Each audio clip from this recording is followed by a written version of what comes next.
The boy grabbed his leg and screamed. Not a cry, not a whimper.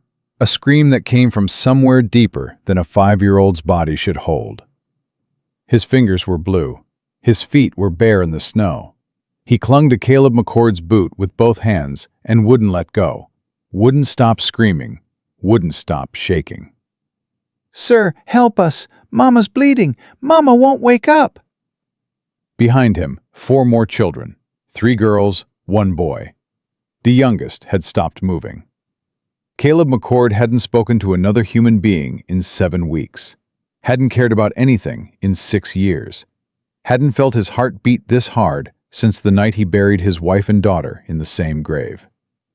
If that boy's scream doesn't leave your mind, you're in the right place. Subscribe. Follow this story to the very end. Tell us in the comments what city you're watching from. Let's see how far this story travels.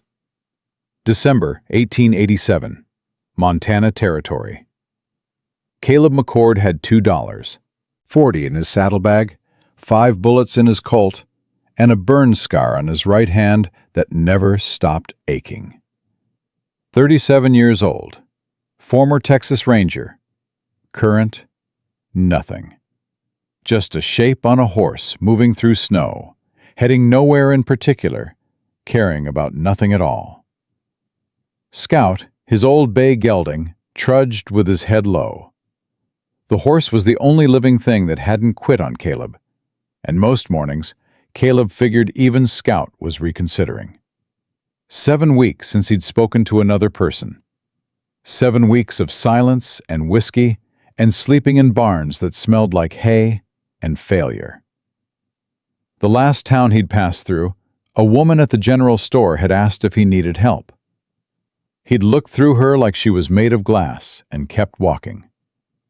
That was Caleb McCord now. A ghost in a coat. A man who'd stopped being a man the night he rode home and found his house in ashes.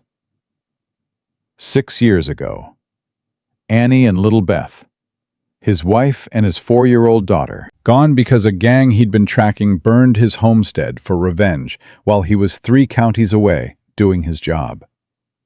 He'd dug through the ruins with his bare hands, found them, found what was left of them. The heat of the embers seared his right palm, melted skin to bone. He kept digging.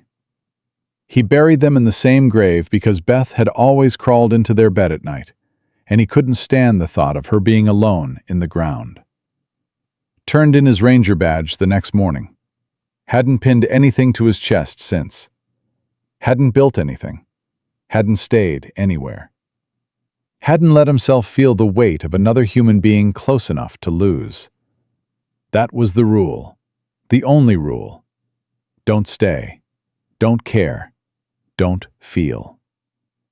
Then the boy grabbed his leg. Caleb had heard the voice first. Thin, high, desperate, cutting through the wind like a blade through cloth. He'd pulled Scout to a stop. Listened. Every instinct said keep riding. He kicked Scout forward, rounded the curve in the trail. 5 children blocked the road. The oldest girl held a baby on her hip. 13 years old, coat too thin, face white, arms shaking from the weight. The baby wasn't moving. Behind her, a boy of 11 gripped an axe with both hands, feet planted wide, jaw set like he was ready to swing it at anything that came close. A girl of 8 clutched a brown and white dog against her chest. The dog was barking sharp, frantic, desperate. And in front of them all, the smallest boy. 5 years old, barefoot in the snow, shaking so hard his bones rattled. He lunged at Caleb's horse before Caleb could react, grabbed the boot in the stirrup, locked both hands around Caleb's leg, and screamed. "Sir, help us! Mama's bleeding! Mama won't wake up! Please, sir, please!" Scout spooked. Caleb grabbed the reins, steadied the animal, tried to pull his leg free. The boy held on, fingers like iron clamps, frozen iron clamps. Kid, let go. No, you gotta help. You gotta. I can't help you. I'm just passing through. Let go of my leg. The boy looked up, brown eyes, too big for his face, filled with something that punched Caleb in the chest so hard he lost his breath. Mama's on the floor, the boy whispered. There's blood on her head. Lucy tried to fix it, but Mama won't open her eyes. And Rosie stopped crying. And I'm cold, and I'm scared, and you're the only person on this road. Caleb's jaw locked. He pulled the reins left, turned Scout around, started to ride away. He got 4 steps before the 13-year-old spoke. Mister? Her voice was steady, too steady for a child her age, the steadiness of someone who'd learned to swallow panic because there was nobody else to be calm. My name's Lucy Calloway. That's my brother Sam on your leg. Our mama fell this morning, hit her head on the stove. She's been unconscious for 2 hours. Our baby sister Rosie stopped crying 40 minutes ago, and I don't know if she's alive or dead because I can't feel her breathing through my coat. Caleb stopped Scout. I ain't asking for charity, Lucy said. I've been taking care of this family since my papa died 2 winters back. I can handle most things, but I can't carry a baby who might be dying and drag 4 children through a snowstorm and stop my mama's bleeding all at the same time. Her voice cracked on the last word. Just barely. She caught it, shoved it back down, stood straight. Our ranch is a 1/4 mile up that hill. If you won't help, say so and ride on. We'll manage. We always manage. But if you got any decency left in whatever's eating you up inside, you'll get off that horse and carry my sister before it's too late. The 11-year-old boy raised his axe. Lucy, we don't need him. I can handle it. Jack, your hands are shaking so bad you can't hold that axe straight. Shut your mouth. I can handle it. You're 11. You haven't slept in 2 days. You can't handle everything just because Papa told you to watch over us. Papa didn't mean for you to kill yourself trying. Jack's face crumbled. Just for a second. Then he rebuilt it, brick by brick, the way boys do when they're too young for the weight they're carrying, but too proud to set it down. The 8-year-old girl stepped forward. She had the kind of face that smiled even when things were falling apart. Freckles across her nose. The dog squirmed in her arms. Mister, my name's Clara. This here's Pepper. Are you a good person? Caleb stared at her. No. That ain't true. Mama says you can tell by looking at someone's eyes. Your eyes look like they've been crying for a real long time, even if your face forgot how. That means you got a heart in there somewhere. You're just keeping it locked up. Something twisted inside Caleb's chest. He looked at this girl. At all of them. At Sam still gripping his leg with blue fingers. At Jack holding an axe he could barely lift. At Lucy with a baby who might be dead on her hip. He thought about riding away. He could do it. Had done it 100 times before. Rode past burning barns, past women screaming, past children crying. Not his problem. Not his fight. He turned Scout around again. Got 2 more steps. Mister? Sam's voice. Small. Broken. Mister, please. I'll do anything. I'll give you my papa's knife. It's the only thing I got left of him, but you can have it. Just help my mama. Please. Caleb stopped. A 5-year-old boy offering his dead father's knife. The only thing he had left. Offering it to a stranger who was riding away. Caleb's hand found the burn scar on his palm, pressed hard. Felt the ridges of melted skin, the map of everything he'd lost. Beth had been 4 when she died, 1 year younger than this boy. She used to grab his leg exactly like this when he came home from rangering. Used to hold on and say, "Papa, don't leave again. Stay with me." He'd always left, always had a job, a mission, a badge that mattered more than staying. And then she was gone, and staying was all he'd wanted since. "Where's this ranch?" Caleb heard his voice say. Lucy's shoulders dropped. 1 inch. That's all. 1 inch of relief from a girl who'd been holding herself upright through sheer will for 2 hours. Up the hill. 10 minutes. The baby. How long since she moved? I don't know, 40 minutes? Maybe more? Caleb dismounted fast, took 3 steps to Lucy. "Give her to me." Lucy hesitated. Her arms tightened around the bundle. Protective. Even now, exhausted, terrified, she couldn't hand over her baby sister to a stranger without fighting the instinct to hold on. "I had a daughter," Caleb said. His voice came out raw, scraped clean. "She'd be about Rosie's age if she'd lived. Give her to me. Now." Lucy searched his face. Whatever she saw there, it was enough. She handed Rosie over. The baby was light, wrong light, cold through the thin nightgown. Caleb pressed his ear to the tiny chest. Heartbeat. Faint, slow, but there. She was breathing. Shallow. Too shallow, but breathing.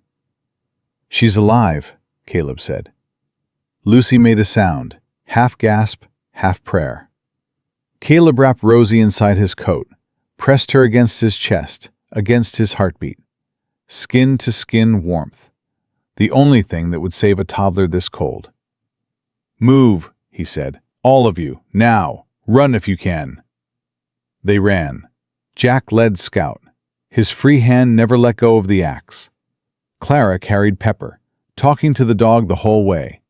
"It's okay, Pepper. The cowboy man is helping. I told you God sends people when you need them." Lucy took Sam's hand. The boy's feet were too frozen to run, so Lucy half carried, half dragged him. Sam didn't complain, didn't make a sound, just moved. They crested the hill. The ranch looked like it was dying. Fence posts snapped and leaning. Barn door hanging crooked. 2 cows standing in the open, ribs showing through dull coats. No smoke from the cabin chimney. The fire had gone out. But the front porch was swept clean. A tin can with dead flowers sat on the railing, frozen solid. Someone had tried. Someone had been fighting hard to keep this place breathing, long after it should have stopped. "Mama's inside," Lucy said. "Kitchen floor." Caleb went through the door fast. The cabin was freezing. Colder inside than out, because the stove had died and the walls held the cold like a coffin. Sarah Calloway lay on the floor beside the wood stove. Red-brown hair loose around her face. A deep gash on her forehead where she'd struck the stove's iron edge. Blood had pooled dark on the wooden floor beneath her head. Her skin was gray-white. Her lips were blue. Her hands were curled at her sides, scarred, calloused. The hands of a woman who'd been doing the work of 3 people for 2 years, with nobody helping and nobody caring. But she was breathing. Shallow, uneven, but breathing. Caleb handed Rosie to Lucy. "Skin to skin. Open your shirt. Put her against your chest. Cover both of you with every blanket in this house.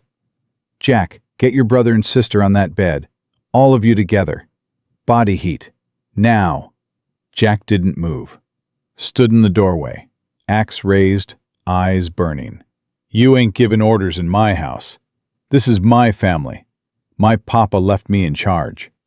Your papa left you in charge of keeping them alive. Right now, I'm the best chance you got at that. You want to fight me about it? Or you want to save your mama?" Jack's jaw worked. His eyes were wet. He was 11 years old, and he was falling apart, and he knew it, and he hated it, and there was nothing in the world he could do about it except stand there with his dead father's axe and pretend he wasn't scared. "Jack," Lucy's voice from the bed, gentle now. Papa would want us to let him help. The axe lowered, inch by inch. Jack set it against the wall, picked up Sam, carried him to the bed, laid down beside his sisters and his brother, and pulled the blankets up and held on. Caleb knelt beside Sarah, checked her pulse, checked the wound, cleaned it with water from the kettle, wrapped it with strips torn from his shirt. The cut was ugly, but not deep. She'd fainted. Exhaustion, hunger, maybe both. Hit her head on the way down. The bleeding had mostly stopped. He needed fire. Without heat, none of them would last the night. He went to the woodpile outside, almost empty. Maybe a day and a half's worth, burning careful. "Jack, where's your main woodpile?" Jack's face appeared from under the blankets. "Behind the barn, but it's near gone. Mama's been rationing since November. We burn less, so it lasts longer." "How much is left?" "Maybe 3 days, if we're real careful." December, dead of winter. 3 days of wood with months of cold ahead. Caleb loaded the stove, got the fire going, waited until the iron started ticking, spreading heat like a slow promise. Then, Sam spoke from the bed. "Is Mama going to die?" The cabin went quiet. Just the sound of the fire growing and 5 children waiting for an answer. "No," Caleb said. "Papa died," Sam said. "Mama said Papa just went to sleep and didn't wake up, but I know that ain't true. I heard Mama crying. I heard her say they killed him, that somebody killed Papa and nobody cares." Caleb turned slow, looked at the boy. "Who killed your papa, Sam?" Lucy cut in fast. "Sam, don't!" "But Lucy, I said don't!" Lucy's voice had changed, harder, scared. The voice of a girl who knew something she'd been told never to repeat. "We don't talk about that. Mama said we don't talk about that to anybody." Clara pulled Pepper closer. "Especially not strangers, even ones with sad eyes." Caleb looked at Lucy, looked at the fear in her face, looked at the way Jack had gone rigid on the bed, the way even Clara had stopped smiling. 5 children, a mother unconscious on the floor, a dead father nobody would explain, and fear, real fear, the kind that came from something worse than winter. He filed it away, didn't push. Not yet. "I'm going to get more wood," Caleb said. "I'll be back." Sam sat up in bed. "You promise?" "What?" "You promise you'll come back. Because Papa went out one morning and promised he'd come back, and he didn't. He never came back." Caleb's throat closed. His hand found the burn scar, pressed until it hurt. "I'll be back, Sam." "You swear?" "I swear." Sam laid back down, put his thumb in his mouth, closed his eyes, trusted a stranger's word because he had no other choice. Caleb walked outside into the snow, stood on the porch. The wind hit his face like a fist. His breath hung white in the air. He should leave, right now, get on Scout and ride into the white nothing and never look back. These weren't his children. This wasn't his fight. This woman on the floor, this ranch falling apart, this dead father nobody would talk about. None of it was his problem. He'd had a family once. He'd failed them. He'd been 3 counties away while they burned alive, and he'd spent 6 years carrying their ashes inside his chest. He didn't get another chance, didn't deserve one, didn't want one. He untied Scout's reins, put his boot in the stirrup. From inside the cabin, Rosie started crying. Weak, thin, broken, but crying. The sound of a baby fighting to live. The sound his daughter would have made if he'd gotten home in time. If he'd been there. If he'd stayed. Caleb stood with 1 foot in the stirrup and 1 foot on the ground. Halfway gone, halfway here. The place he'd lived for 6 years, always between leaving and staying, never choosing either. Rosie cried louder. Lucy was singing to her. A hymn. Her voice cracked on every other note, but she never stopped. Jack was whispering to Sam. "It's okay, Sammy. I got you. I'm here. Ain't nobody taking us nowhere." Clara was talking to Pepper. "Don't worry, boy. The cowboy man promised he'd come back, and he looked like the kind of man who keeps promises, even the hard ones." Caleb pulled his boot from the stirrup, walked to the woodpile, loaded his arms, carried wood inside, fed the fire, went back for more, and more, and more, until the stove roared and the cabin walls started giving up their cold, and the children's faces turned from blue to pink. He sat on the floor beside Sarah. Her breathing was stronger now, color returning to her lips. She'd wake soon, and when she did, she'd find a stranger in her house, and she'd fight him like a cornered animal, because that's what women learned to do when the world gave them nothing but reasons to fight. Sam climbed out of bed again, walked to Caleb, climbed into his lap without asking, put his head against Caleb's chest, right over his heart, and closed his eyes. Caleb's body went rigid, every muscle locked, because the weight of this boy, the smell of his hair, the way his small fingers curled into the fabric of his shirt, it was Beth. It was exactly Beth. The same weight, the same warmth, the same absolute trust that only a child can give. His hand hovered over Sam's back, shaking, not from cold. Don't let him in. Don't feel this. Don't care. You'll lose him too. You lose everything you care about. That's what you do. That's who you are. Sam shifted closer, mumbled something into Caleb's chest. Caleb leaned down to hear. "Thank you for coming back," Sam whispered. Caleb's hand came down on the boy's back, held him, held on tight. Felt something inside his chest break open like ice cracking on a river in March. Painful, terrifying, unstoppable. He looked at the fire, at Sarah breathing on the floor, at 5 children huddled together on a bed in a cabin that was falling apart, around a family that was falling apart. 3 days of wood, dead of winter. A mother who might not wake up right. A father who died, and nobody would say how. 5 children with no one left to call. And Caleb McCord, who hadn't cared about anything in 6 years, sitting on a cold floor with a stranger's child in his arms, feeling his dead heart start beating again, and wishing to God it would stop. Because he knew what came next. He knew the cost of caring. He knew how this ended. But Sam was breathing against his chest, and Rosie was crying in Lucy's arms, and Jack was sharpening his dead father's knife in the dark, pretending the tears on his face didn't exist. And somewhere outside, the snow kept falling, covering everything, burying the road out, sealing them in. Caleb wasn't going anywhere tonight. He told himself that was the reason. The snow. Just the snow.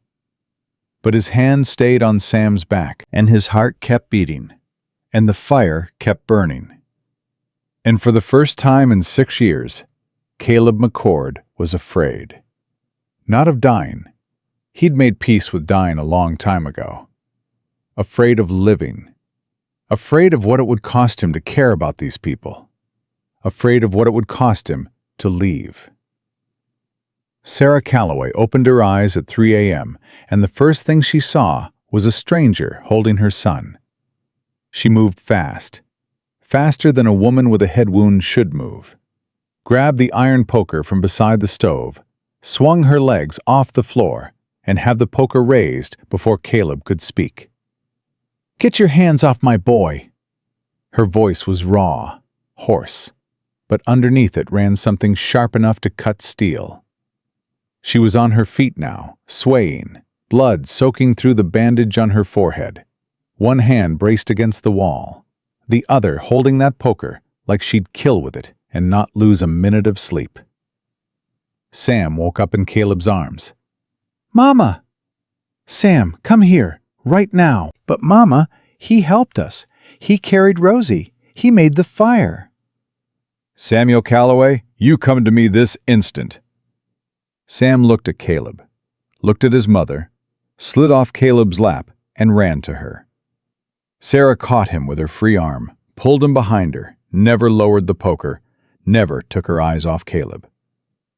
"Who are you?" she said. "What are you doing in my house?" Caleb stood slow, kept his hands visible. "Name's Caleb McCord. Your children found me on the road. You were unconscious on the floor, cut on your head. Your baby was hypothermic. I brought them back, started the fire, cleaned your wound. I didn't ask for your help. You were bleeding on the floor. Your daughter was dying." Sarah flinched, just barely. Her eyes darted to the bedroom door, where Lucy was sitting up in bed, Rosie against her chest. The baby was pink now, breathing steady, alive. Sarah looked at Rosie, looked at the color in her cheeks. Something flickered across her face, higher, so enormous she couldn't hide it, couldn't control it, couldn't stop her chin from trembling for one raw second.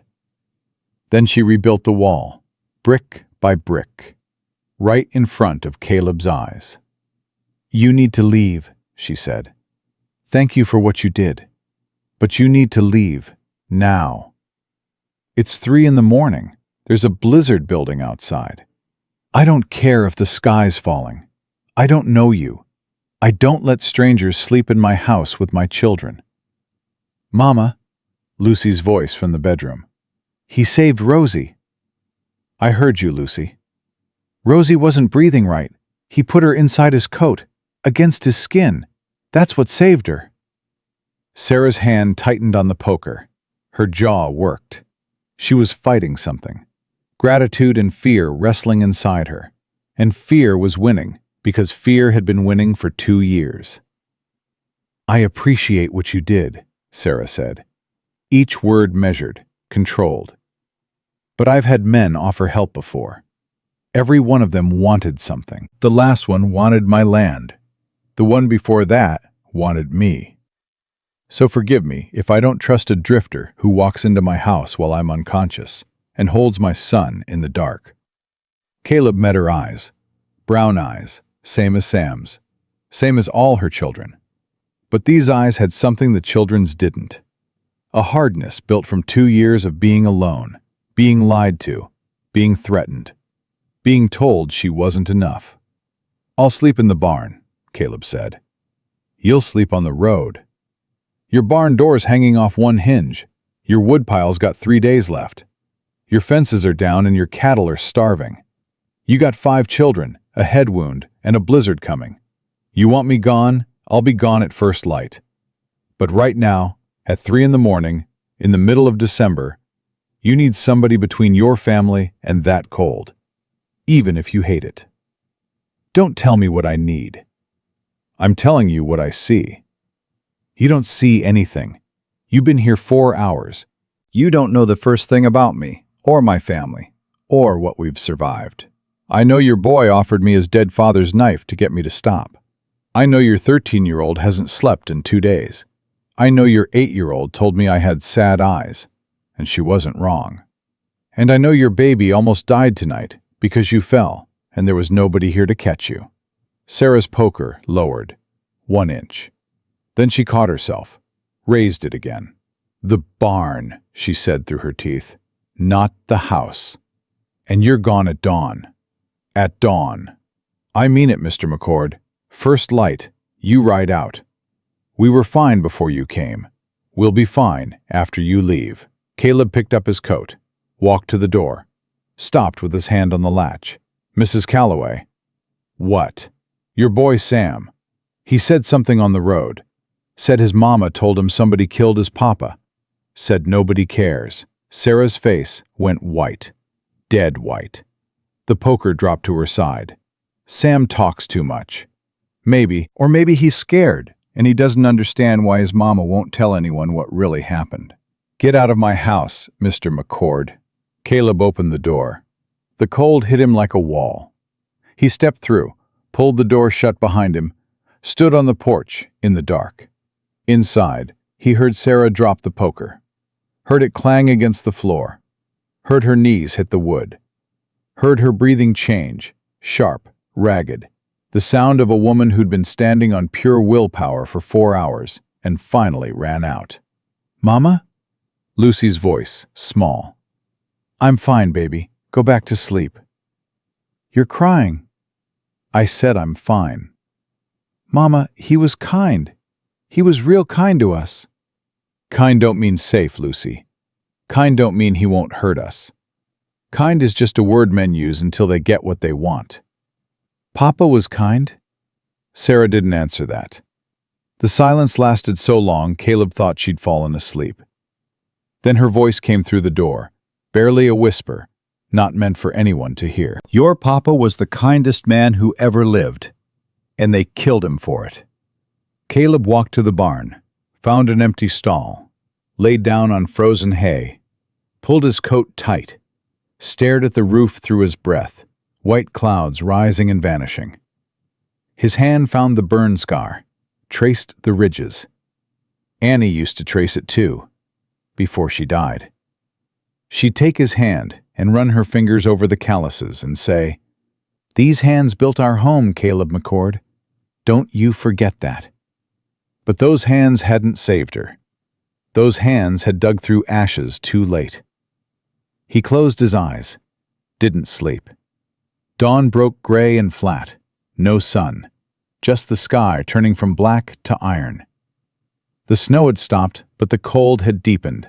The kind of cold that killed livestock in their stalls and froze water in the pail before you could carry it to the house. Caleb was saddling Scout when the cabin door opened. Jack stood there, 11 years old, no coat, axe in his hand, jaw set. "You leavin'?" "Your mama told me to." "Good." Jack watched him tighten the cinch, watched with eyes that were trying hard to be angry, but kept sliding into something else. Something younger and more afraid. "We don't need you," Jack said. "Papa taught me everything. I can chop wood, I can fix fences, I can shoot Papa's rifle. I'm the man of this house." "I can see that." "So you can go." "I'm going." Caleb swung into the saddle, looked down at this boy. Scrawny arms, chapped hands, dark circles under his eyes. Holding an axe he could barely swing, and carrying a weight that would crush most grown men. "Your papa's knife," Caleb said. "Sam offered it to me on the road. Don't let him give it away. A boy needs something of his father's to hold on to." Jack's lip trembled. He bit it hard enough to draw blood. "Don't tell me how to raise my brother." "Wasn't telling. Just saying." Caleb turned Scout toward the road, got to the gate. "Mr. McCord," he stopped. Didn't turn around. "The woodpile," Jack said. His voice was different now, smaller. "I've been trying to chop enough, but the axe is too heavy, and the trees are too far, and I can't leave the little ones alone long enough to haul a full load." "I know. Mama don't sleep anymore. She gets up at 4 and works until midnight, and she still can't keep up. The fence broke last month, and 3 cattle got out, and we never found them. The barn roof leaks, the well's freezing over. And there's a man in town, a judge. He keeps sending people to check on us. They write things down. Lucy says they're making a case to take us away." Caleb's hands tightened on the reins. "Last week," Jack continued, his voice cracking, "a deputy came. Big man, mean face. He told Mama she had until after Christmas to sell the land, or he'd come back with papers from the court. Said a woman alone with 5 children in winter was a danger to them. Said the judge would place us with proper families." Jack's axe lowered to the ground. His shoulders dropped. 11 years old, and the fight was going out of him, right there in the doorway. draining away like water through a cracked bucket. I told Mama I could handle it. Told her I'd work harder. Told her we'd be fine. His voice broke clean in half. But we ain't fine. And I can't handle it. And Papa's dead, and nobody will tell me why. And Mama cries every night when she thinks we're sleeping, and I don't know what to do anymore. The boy wasn't crying, was past crying, was in that place beyond tears where children go when they've been strong too long, and the strength just stops. Caleb sat on his horse at the gate of a failing ranch in the Montana winter, $2.40 in his pocket, 5 bullets in his gun, a burn scar on his hand, and 6 years of running at his back. He should ride. This wasn't his family. This wasn't his fight. He'd had a family. He'd lost them. He'd sworn he'd never carry that weight again. But Jack was standing in the doorway with his dead father's axe and his dead father's responsibilities, and eyes that looked exactly like Caleb's eyes had looked the morning after the fire. The morning he'd realized nobody was coming to help. The morning he'd learned what alone really meant. Caleb dismounted, tied Scout back to the fence. "What are you doing?" Jack's voice caught. "Where's the axe head loose?" "What?" "Your axe. The head's wobbling. I can see it from here. Where's the wedge?" "I don't... Papa kept tools in the barn." "Show me." "But Mama said..." "Your mama said I leave at dawn. It's past dawn. I'm still here. She can yell at me herself when she's up." Jack stared at him. "Why? Why would you stay? You don't know us." Caleb pulled the axe from Jack's hand, tested the weight, felt the loose head shift on the handle. "Because somebody told me once that a man's worth is measured by what he does when nobody's watching and nothing's in it for him." I didn't believe it for a long time. Maybe I still don't. But your wood pile's empty, and your mama's hurt. And I know how to swing an axe. He walked toward the tree line. Jack followed. 2 steps behind, then beside, then matching Caleb's stride, step for step. "I can show you where Papa used to cut," Jack said. "The good woods past the creek. Dry pine. Burns hot and slow." "Lead the way." They walked through snow up to their knees. The cold was brutal, the kind that found every gap in your clothing and settled into your bones like it meant to stay. Jack led Caleb to a stand of dead pines, good wood, seasoned from standing dead through the fall. Caleb swung the axe. The first stroke rang through the frozen air like a bell. The tree shuddered. Chips flew. He swung again, and again. His body remembered the rhythm. 6 years of drifting hadn't taken that. Some things lived in your muscles, deeper than grief could reach. Jack watched. Studied the way Caleb planted his feet, the angle of the swing, the follow-through. "Papa swung like that," Jack said quietly. "Same way. Feet apart, back straight. He said the axe does the work if you let it." "Your papa was right." "He was right about most things." Jack kicked at the snow. "He was right about the land, too. About why that judge wants it. About the timber up on the ridge." Caleb paused mid-swing. "What timber?" "Papa's land sits below the richest old-growth forest in the territory. Briggs Timber Company been trying to buy it for years. Papa always said no.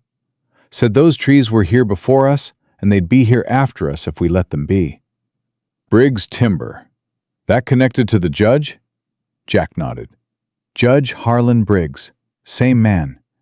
Owns the timber company, sits on the bench, controls the sheriff. Papa used to say Briggs runs this whole valley like his personal kingdom. And your papa died 2 winters back." "Went out to haul timber in a storm." "That's what they said. Said his horse threw him, and he froze before anyone found him." Jack's voice went flat, clinical, the way children sound when they're repeating a story they don't believe.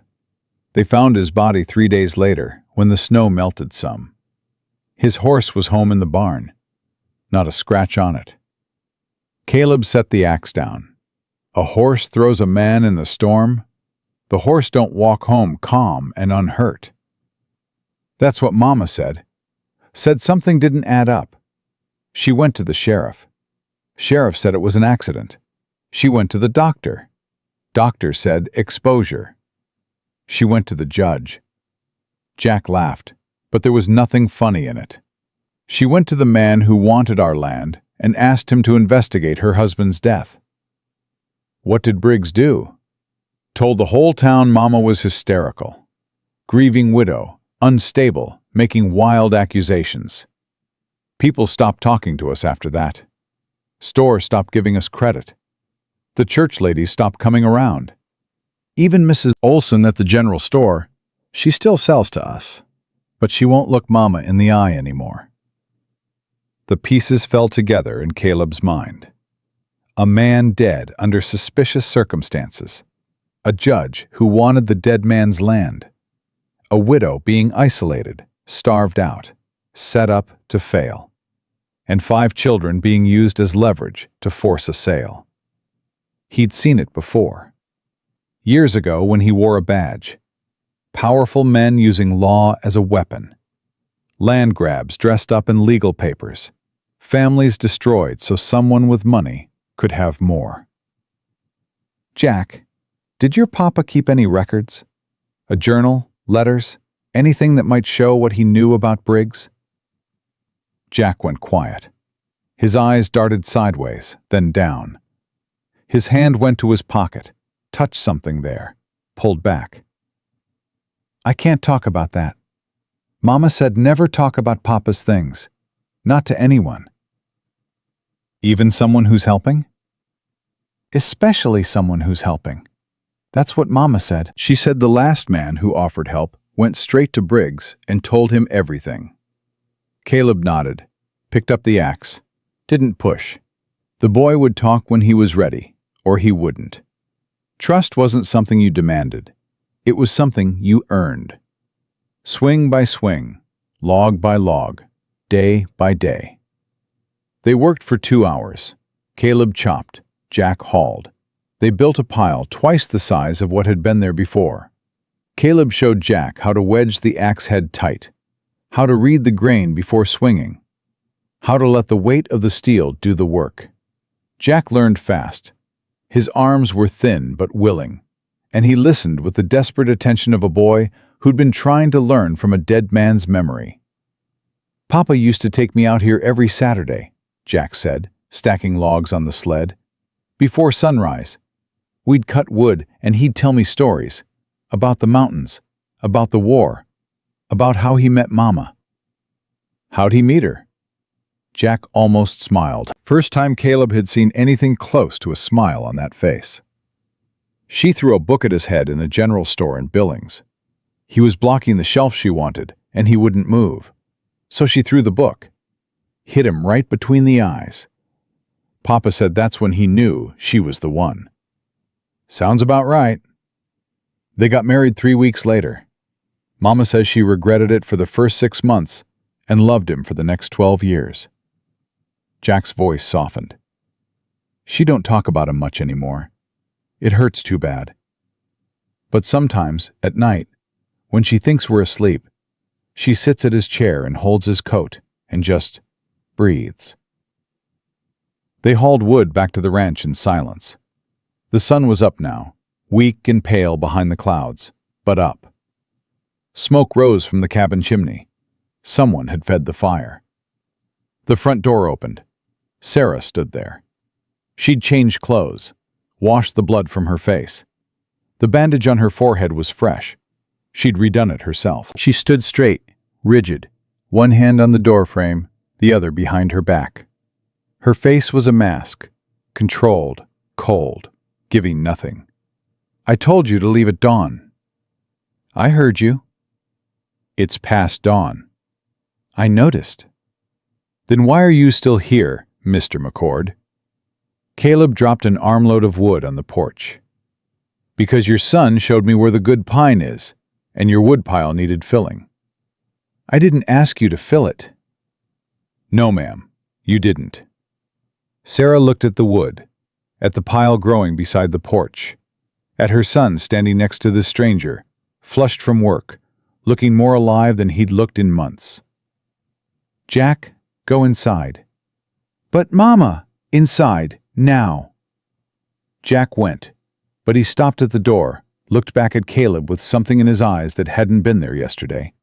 Something that looked a lot like the first fragile thread of trust.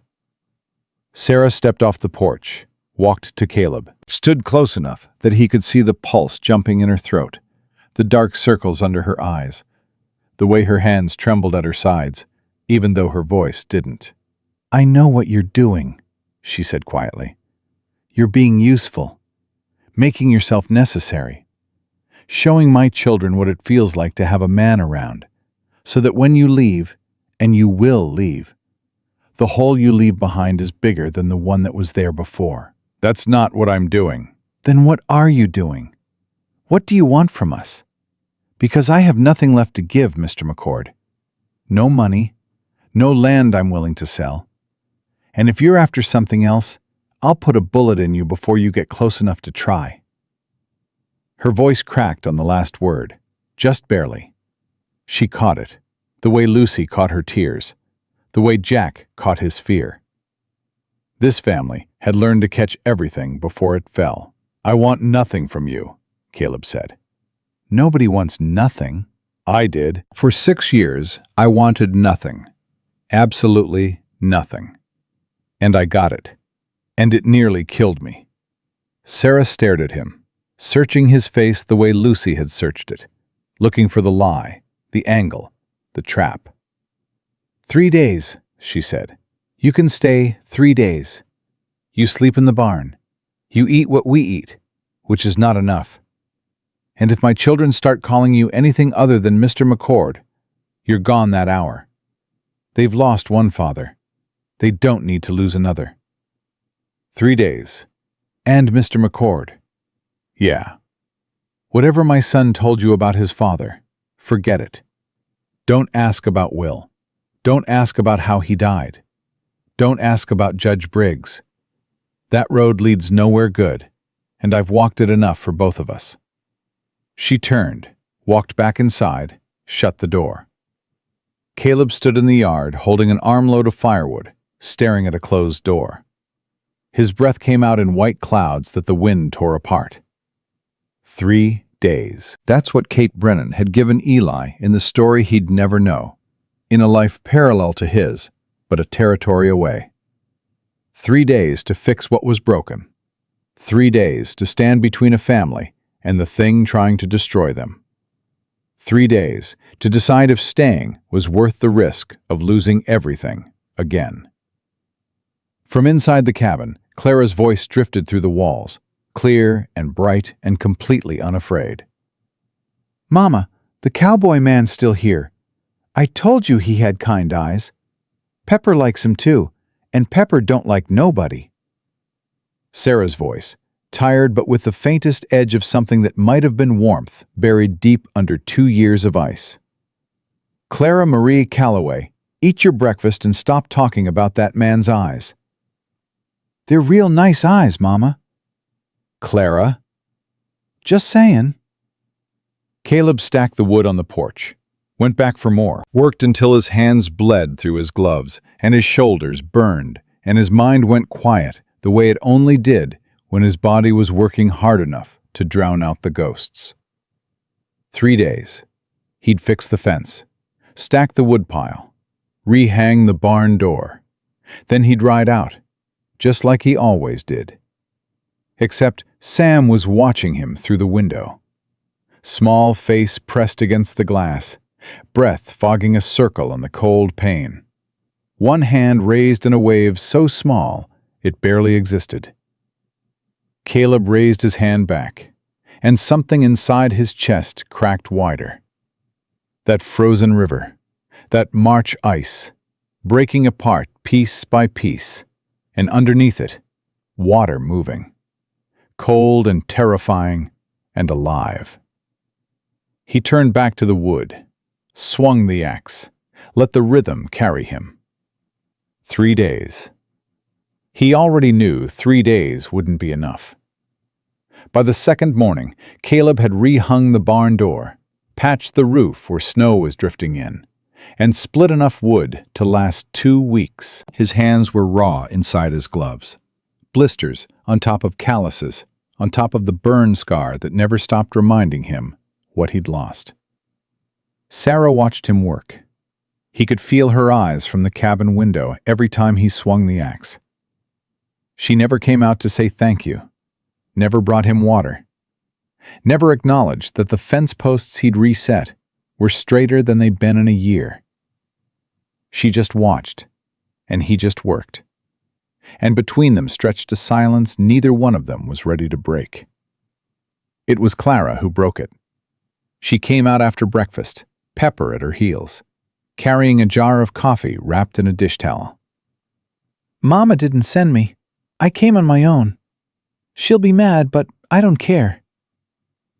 Caleb took the jar. "Thank you, Clara." "You're welcome. Mama made it too strong because she's angry, but it'll warm your insides." Clara sat on the porch step, pulled Pepper into her lap. "Mr. McCord, can I ask you something?" "You're going to, whether I say yes or not." That's true. Did you really have a little girl?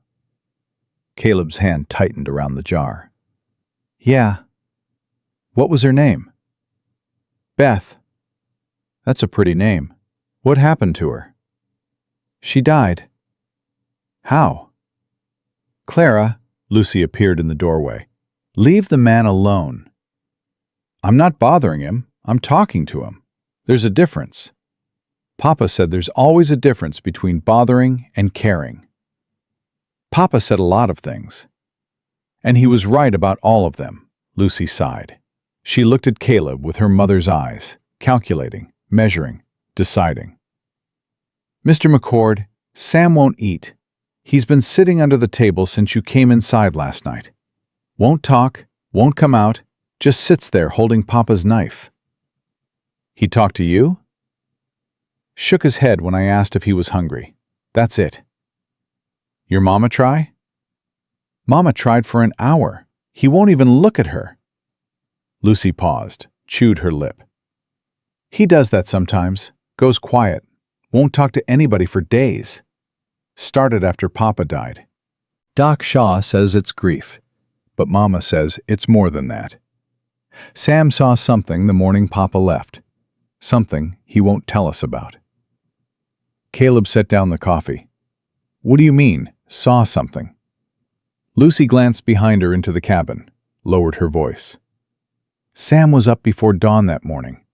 Papa was getting ready to go out. Sam told me later that a man came to the house, before Papa left. A big man on a big horse. Sam watched through the window. Said the man and Papa argued. Said the man grabbed Papa's coat and shoved him." "Did Sam say who the man was?" "He won't say. That's the thing. He described him, big, mean face, wore a star on his chest. But when Mama asked him to say the name, Sam shut down. Hasn't talked about it since." "A star on his chest. Deputy." Caleb filed it. "Let me try with Sam." Lucy hesitated. "Mama won't like it." "Your mama don't like much about me being here. One more thing won't hurt." He went inside. The cabin was warm now, the stove doing its job, heat pressing against the walls. Sarah stood at the kitchen counter, kneading bread dough. She didn't look up when he entered, didn't acknowledge him. Just kept working the dough with hands that were strong and scarred and shaking slightly. Rosie sat on the floor near the stove, playing with a wooden spoon.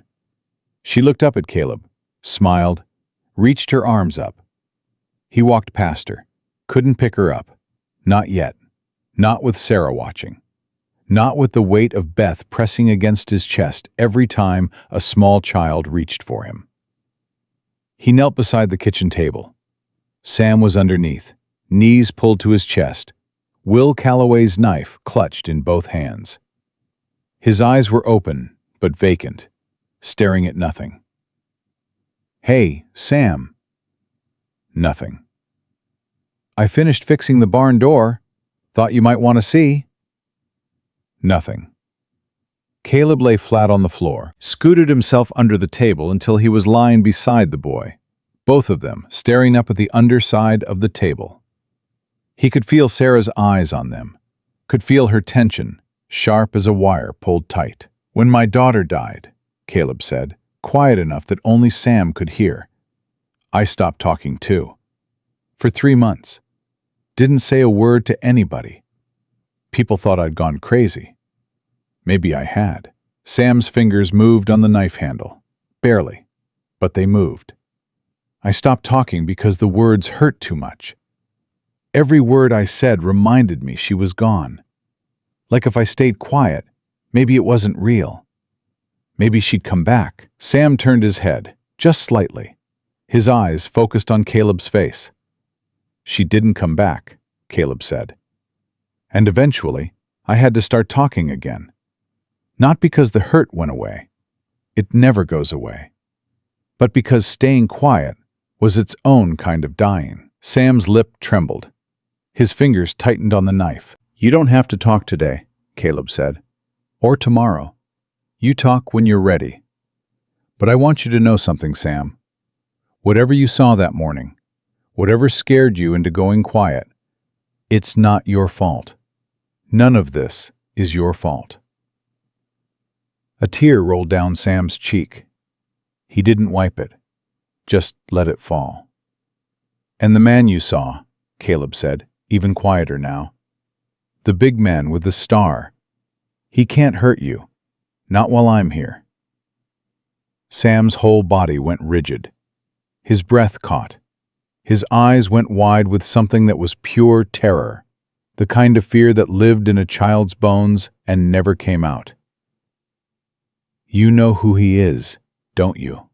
Caleb whispered. Sam nodded. One tiny nod. "Was it the deputy? Man named Marsh?" Sam's face crumpled. He dropped the knife, grabbed Caleb's shirt with both hands, buried his face against Caleb's chest, and cried. Not the loud crying of a child throwing a fit, the silent, shaking crying of a boy who'd been holding a secret for 2 years and couldn't hold it anymore. Caleb put his arm around him, held him, felt the boy's tears soak through his shirt. "He pushed Papa," Sam whispered into Caleb's chest, so quiet, so broken. "The big man pushed Papa and said if Papa didn't sell the land, something bad would happen. Papa said, 'Get off my property,' and the big man laughed. And then Papa left in the storm, and he never came back." Sarah's bread knife hit the counter. Caleb looked up. She was standing at the edge of the table, staring down at them. Her face was white. Her hands were shaking. "Sam," she whispered. "Baby, what did you say?" Sam pressed harder against Caleb. "I'm sorry, Mama. I'm sorry I didn't tell you. I was scared. He said if I told anybody, he'd come back. He said he'd take us all away." Sarah dropped to her knees, crawled under the table, pulled Sam from Caleb's arms into her own, held him so tight the boy gasped. "It's not your fault," Sarah said, rocking him. "Oh God, baby, it's not your fault. You were 3 years old. You were a baby. He was big, Mama. His face was mean. And he had a star. I know, baby. I know who he is." Sarah looked at Caleb over her son's head. Her eyes were burning. Not with tears, with rage. The kind of rage that had been buried under 2 years of exhaustion and fear and fighting alone. And now it was coming up, breaking through the surface like fire through ice. "Floyd Marsh," she said. "Briggs's deputy. He came to the house that morning. I didn't know. Will never told me. He just kissed me goodbye and walked into the storm, and I never saw him alive again." "Sarah, they killed him." Her voice was a blade. "Marsh threatened him. Sent him out in that storm knowing he might not come back. And then they called it an accident. And then they called me hysterical. And then they tried to take my children. She stood, set Sam down gently, walked to the bedroom, came back holding a wooden box. "You asked Jack about records," she said. "I heard you. I hear everything that happens on this property." She set the box on the table. Will kept a journal. Everything he knew about Briggs, about the timber company, about the land deals, about who was paying who. He gave it to me the week before he died. Told me to hide it. Told me if anything happened to him, this box was my weapon. She opened it. Inside, a leather journal, thick with entries, letters, documents, and something else, a folded piece of paper with an official seal. "A surveyor's report," Sarah said. "Will paid for it himself. It proves Briggs has been logging illegally on federal land upstream, cutting old growth without permits. The runoff from the clear cutting is what's been flooding the valley every spring, killing livestock, destroying wells. Our ranch sits right on the boundary line. If the federal government finds out, Briggs loses everything." Caleb picked up the journal, opened it. Will Calloway's handwriting, careful, methodical, the records of a man who knew he was in danger and wanted to leave a trail. "Why didn't you take this to the authorities?" Sarah laughed. It was the bitterest sound Caleb had ever heard. "Who?" "The sheriff works for Briggs. The judge is Briggs. The territorial office is 200 miles away through mountain passes that are closed from October to April. And every person in this town who might have stood with me is either too scared or too indebted to Briggs to speak." "Every person?" Sarah paused. "Hank Prescott, the blacksmith. He was Will's closest friend. He believes me. But Briggs holds the mortgage on his shop. One word from Briggs, and Hank's out on the street." "Anyone else?" "Doc Shaw. He examined Will's body. He told me privately that the injuries didn't match a horse throw. Said it looked like Will had been struck from behind before the fall." Sarah's voice hardened. "But Shaw won't say it publicly." "He's got a family. He's scared." "Scared men can be brave if they've got someone standing with them." "Pretty words, Mr. McCord, but I've been standing alone for 2 years, and nobody's gotten brave yet." Caleb closed the journal. "How far is Prescott's shop?" 3 miles into town, but you can't go in daylight. Briggs has eyes everywhere. If anyone sees you carrying Will's journal into Hank's shop, Briggs will know before sundown." "Then I go at night." "You go at night to a blacksmith shop in a town that hates me, carrying my dead husband's evidence, on the word of a woman everybody thinks is crazy?" Sarah's voice cracked. "That's your plan?" "You got a better one?" "I got no plan, Mr. McCord. I haven't had a plan in 2 years. I've been surviving, day to day, fire to fire, meal to meal, hoping that if I just hold on long enough, something will change." "Something changed. I'm here." "You're here for 3 days. Maybe longer." Sarah stared at him. "Don't say that." "Don't you dare say that unless you mean it, because my children are already looking at you like you matter. Sam talked to you. My 5-year-old, who hasn't spoken to a stranger in 2 years, talked to you. And if you leave after 3 days, if you ride out and disappear like every other man who's ever promised to help, it will break them. It will break him." Her chin trembled. She caught it, held it still. "And it might break me," she whispered. "And I can't afford to break. Not yet.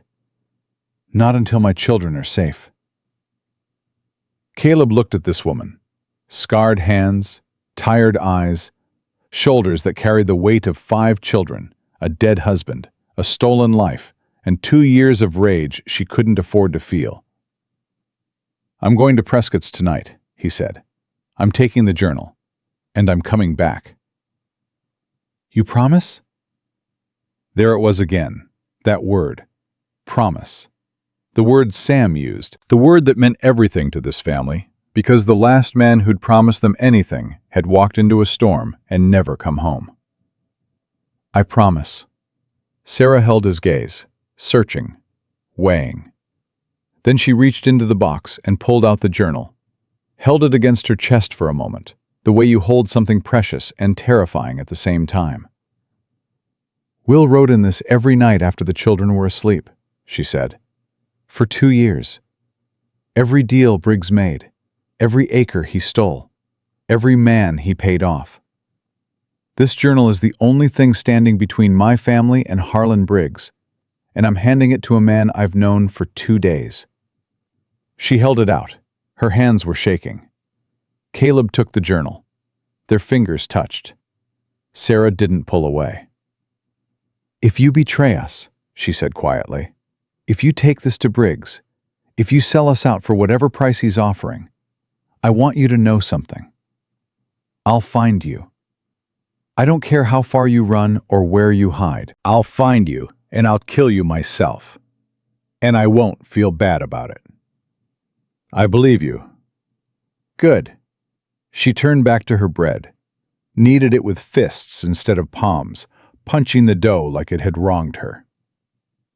Caleb tucked the journal inside his coat, against his chest, where he could feel it against his heartbeat. They waited until dark. The children ate supper, beans and cornbread. Clara said grace. Sam ate for the first time in 2 days, small bites, but eating. He sat close to Caleb, close enough that his shoulder touched Caleb's arm. Nobody mentioned it. Lucy noticed and said nothing. Jack noticed and looked away. Sarah noticed and her jaw tightened, but she didn't stop it. After supper, Lucy put the younger ones to bed. Rosie fell asleep in Lucy's arms. Sam climbed the loft ladder, stopped at the top, looked down at Caleb. You'll come back? I'll come back, Sam. Swear on something. Caleb's hand found the burn scar. I swear on this, on everything it means. Sam didn't understand the scar. Didn't need to.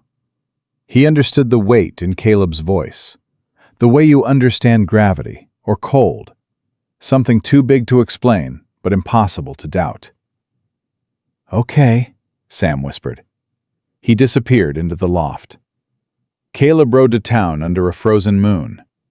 The snow had stopped, but the cold was vicious, air so sharp it hurt to breathe. Scout moved careful on the icy trail, picking his way through drifts that reached the horse's chest in places. Prescott's smithy sat at the edge of town. Dark windows, cold forge, but smoke from the house chimney. Caleb tied Scout behind the building, out of sight. Knocked on the back door. The door opened to the barrel of a shotgun. Who's there? A voice like gravel, old but strong. Name's McCord.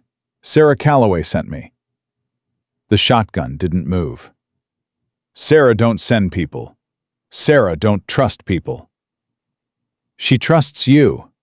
Said you were Will's best friend. Said you were the only person in this town who still believes her. Silence. The shotgun lowered an inch. She really send you?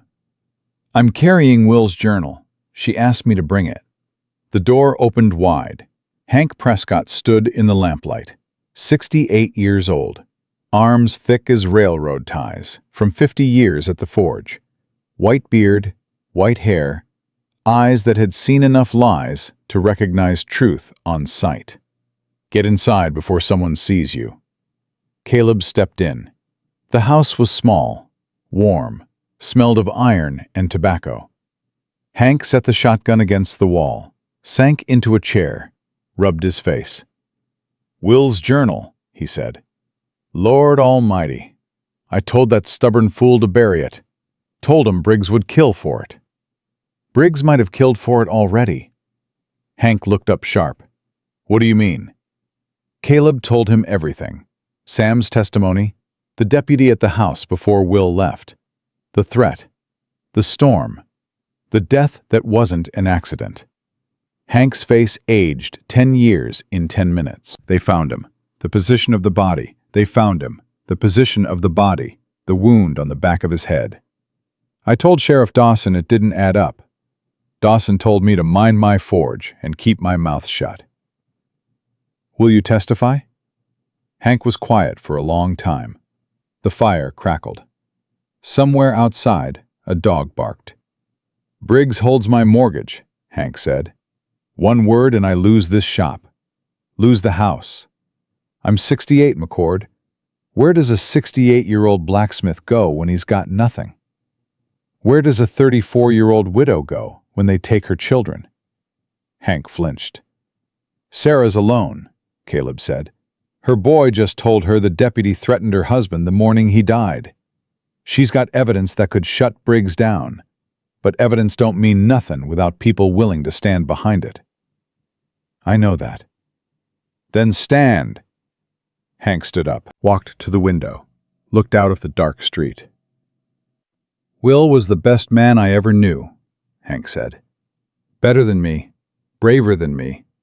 He stood up to Briggs when nobody else would, and they killed him for it. I've been carrying that guilt for 2 years, carrying it like a stone in my chest. He turned back to Caleb. His eyes were wet. 3 days after Will died, Briggs came to my shop, stood right where you're standing, told me to forget what I'd seen, told me accidents happen in winter, told me if I was smart, I'd keep my head down and my mouth shut. And you did. God forgive me, I did. Hank's voice broke. I looked Sarah in the eye at Will's funeral, and I didn't say a word. Watched her stand there with 5 children and a broken heart, and I kept my mouth shut because I was scared. Are you still scared? Terrified. Good. Brave men are always terrified. Cowards don't feel anything. Hank wiped his eyes, straightened. What do you need from me? Keep a copy of the journal. If something happens to the original, the evidence survives. And when the time comes, stand up. Say what you know. Say what you saw. When's the time coming? Briggs sent word through his deputy. Sarah sells by Christmas, or they take the children. Christmas is 4 days away. Hank took the journal, held it like it was made of glass. I'll copy every page tonight. And McCord, there's something else. Doc Shaw came to see me 2 days ago. Said he couldn't sleep anymore. Said Will's death was eating him alive. He wrote a letter to the Territorial Marshal's office in Helena. Sent copies of Will's real examination notes, the ones Briggs told him to destroy. Did the Marshal respond? Don't know. Mail's slow in winter. Could be weeks. Hank paused. But Shaw also said something else. Said he found something in Will's body during the examination. A wound on the back of Will's skull that couldn't have come from a horse throw. A wound from a blunt instrument. Something heavy and flat, like a rifle butt. Caleb's blood went cold. He told Briggs this? He told Briggs it was consistent with the fall. That's what Briggs wanted to hear. But Shaw kept his real notes, kept them hidden, and now he sent them to Helena. Caleb sat in Hank Prescott's kitchen, holding a dead man's journal, listening to an old blacksmith confess 2 years of cowardice, and he felt something building inside him.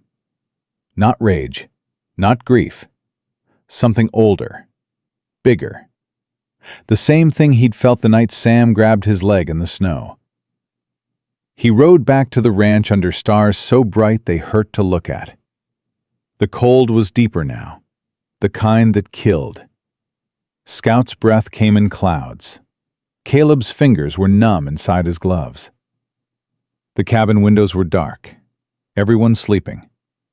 But the porch light was on, a single lantern burning in the window.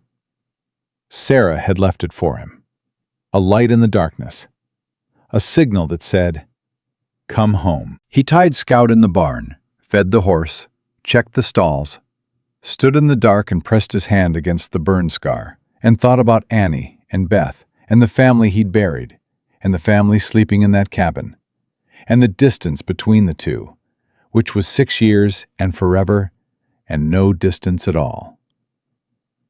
The barn door creaked. Sarah stood there, shawl over her nightdress, hair loose, breath white in the cold air. "You came back," she said. I said I would. "Lot of people say a lot of things." I'm not a lot of people. She stepped closer. "What did Hank say?" Caleb told her, all of it. Hank's confession, his guilt, his willingness to testify. Doc Shaw's letter to Helena, the wound on Will's skull that proved his death was murder. Sarah listened without moving, without breathing, it seemed. When he finished, she leaned against the barn wall and slid down until she was sitting in the hay. Her hands covered her face. She didn't cry. She'd gone past crying. She was in the place beyond tears, where the truth is so big and so terrible that your body doesn't know what to do with it, so it just sits still and shakes. "They murdered him," she said through her fingers. "I knew it. For 2 years I knew it, and nobody believed me. They called me hysterical. They called me crazy. They took away my friends and my credit and my standing in this town. And the whole time I was right." You were right. "And my boy." She dropped her hands. Her face was raw, stripped bare. "My 5-year-old son watched a man threaten his father the morning his father died. He's been carrying that for 2 years. 2 years of nightmares and silence and hiding under tables, and I didn't know. I'm his mother, and I didn't know." He was protecting you, same way you were protecting him. "He's 5, Caleb. He shouldn't have to protect anybody." She used his first name. Neither of them noticed. Or maybe they both did, and neither said anything, because saying it would mean acknowledging that something between them had shifted, that the wall she'd built was cracking, that he was no longer Mr. McCord, the drifter, but Caleb, the man sitting in her barn at midnight, telling her the truth she'd been starving for. "Christmas is 4 days away," Sarah said. "Briggs is coming. Marsh is coming. They'll have papers and lawyers and the full weight of this town behind them. And you'll have proof they murdered your husband. You'll have Hank. You'll have Doc Shaw's testimony. And you'll have me." "You," Sarah looked at him. "a drifter with 5 bullets and a burn scar, against the most powerful man in Montana." I've been worse odds. "Have you won?" Not always. But I've never stopped fighting. Sarah was quiet. The barn creaked in the wind. Somewhere in the dark, an owl called. "I need you to understand something," she said. "If we lose, Briggs takes my children. All 5 of them." Splits them up, puts them with families he controls. Lucy goes one place, Jack goes another. Clara and Sam and Rosie scattered across the territory like seeds in the wind. "I'll never get them back." Her voice broke for the first time since he'd known her. Really broke.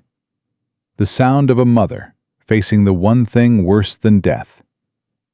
"I can lose the ranch. I can lose the land. I can lose everything Will built and everything I've fought for. But I cannot lose my children. Do you understand? I cannot lose them." Caleb knelt beside her, took her hands, cold, trembling, scarred. "You won't," he said. "Not while I'm breathing." Sarah looked at their hands. His large, burned, rough. Hers small, calloused, shaking. 2 pairs of broken hands holding on to each other in a dark barn in the middle of winter.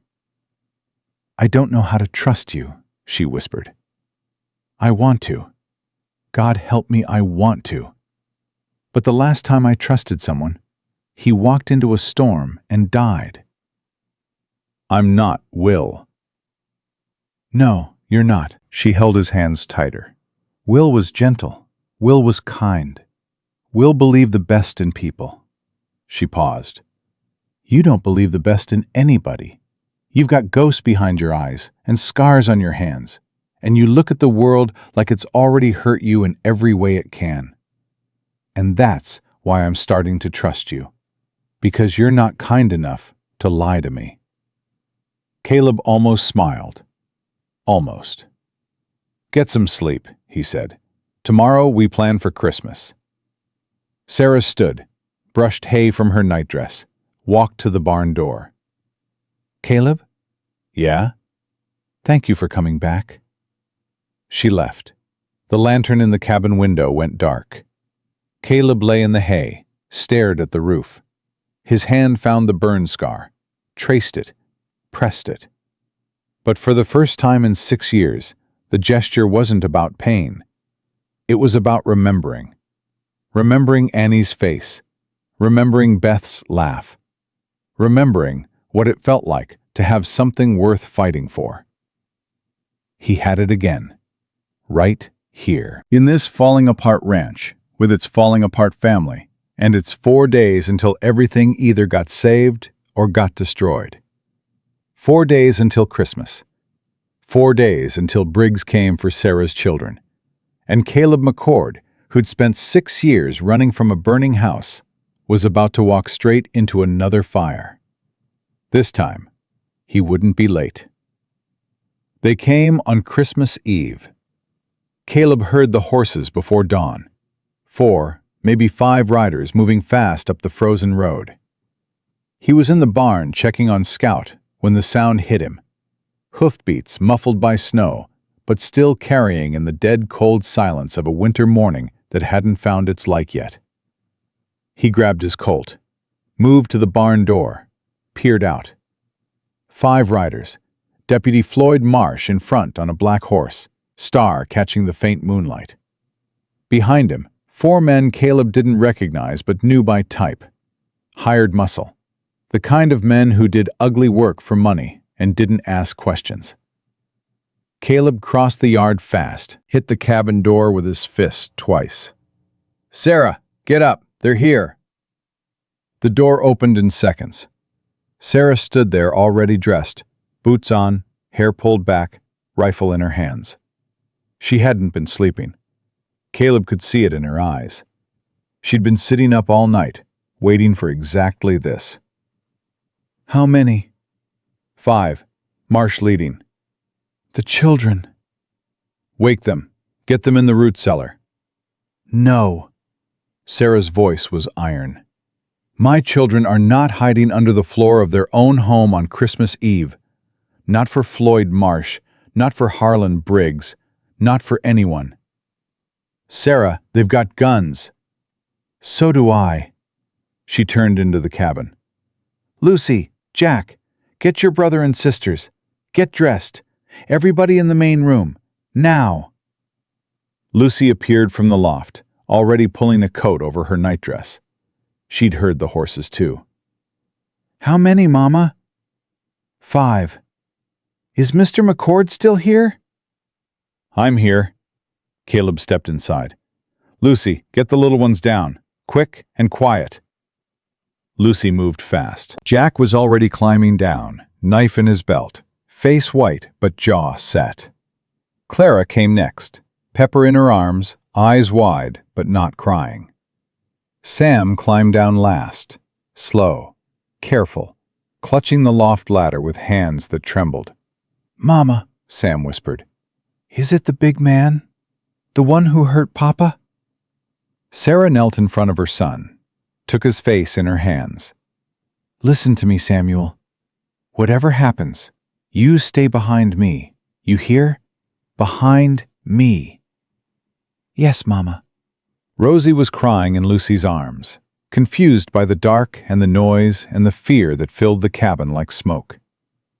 Lucy bounced her, whispered to her, held her close.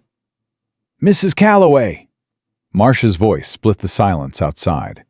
Loud, confident, the voice of a man who'd never been told no by anyone who could back it up. "I know you're awake. We need to talk." Sarah looked at Caleb. In the lamplight, her face was hard as the frozen ground outside, but her eyes were different.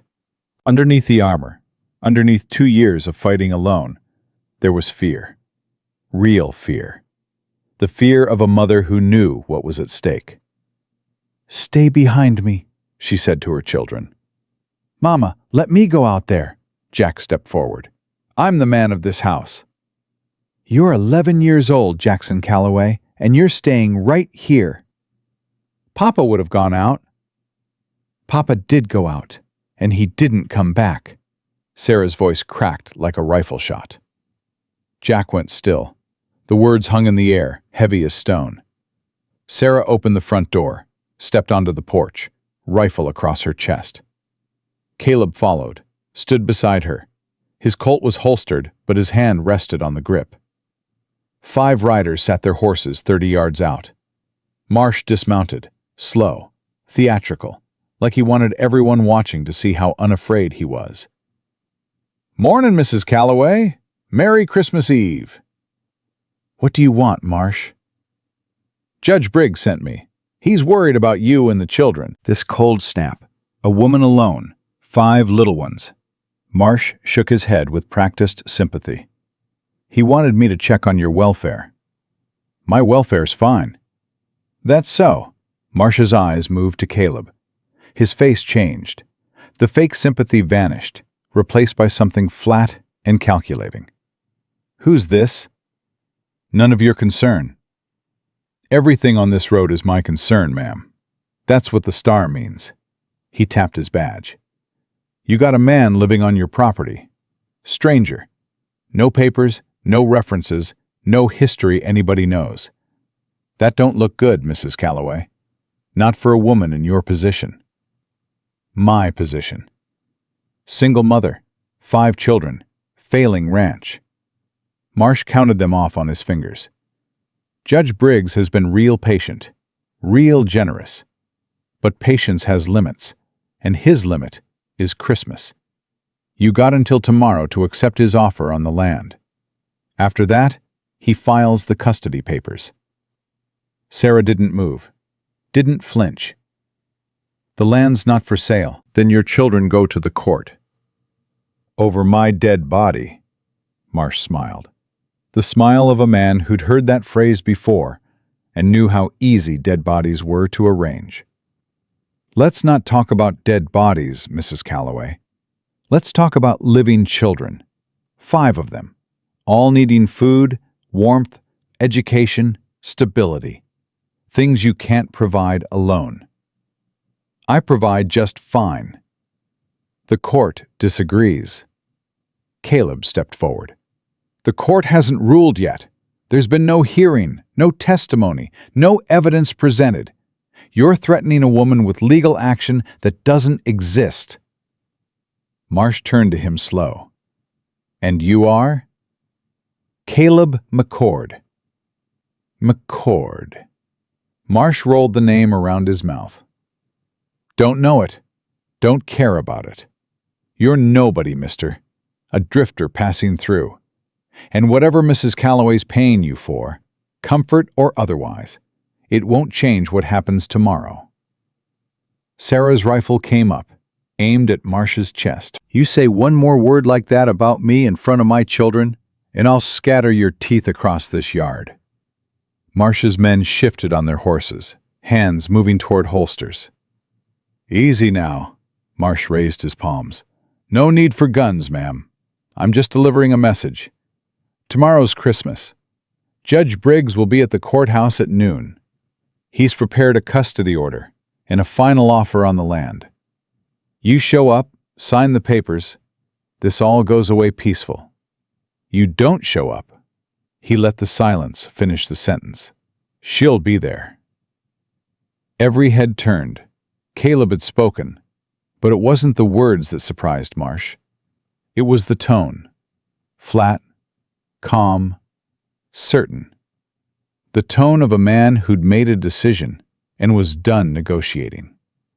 "She'll be there," Caleb repeated, "and she'll have evidence, testimony, witnesses.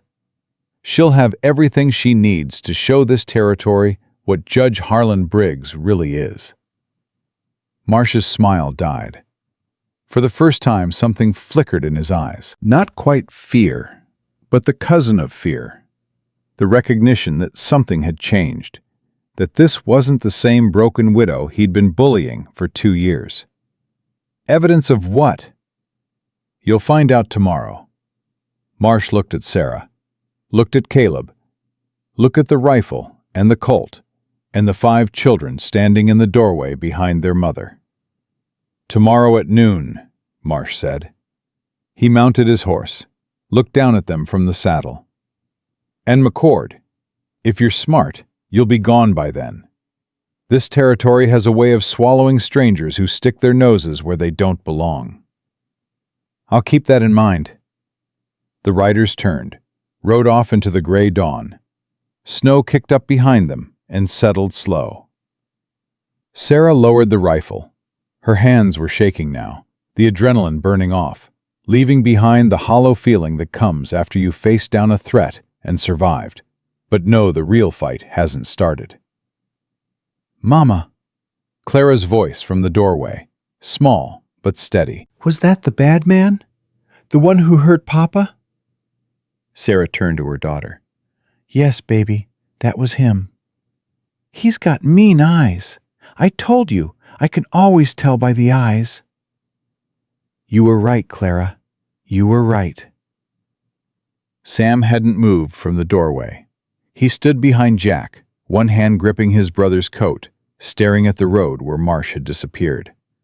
His whole body was rigid, shaking, not from cold. Caleb knelt in front of him. "Sam, look at me."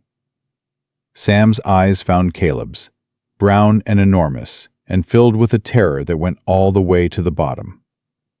"He came back," Sam whispered. "The big man came back." "And he left.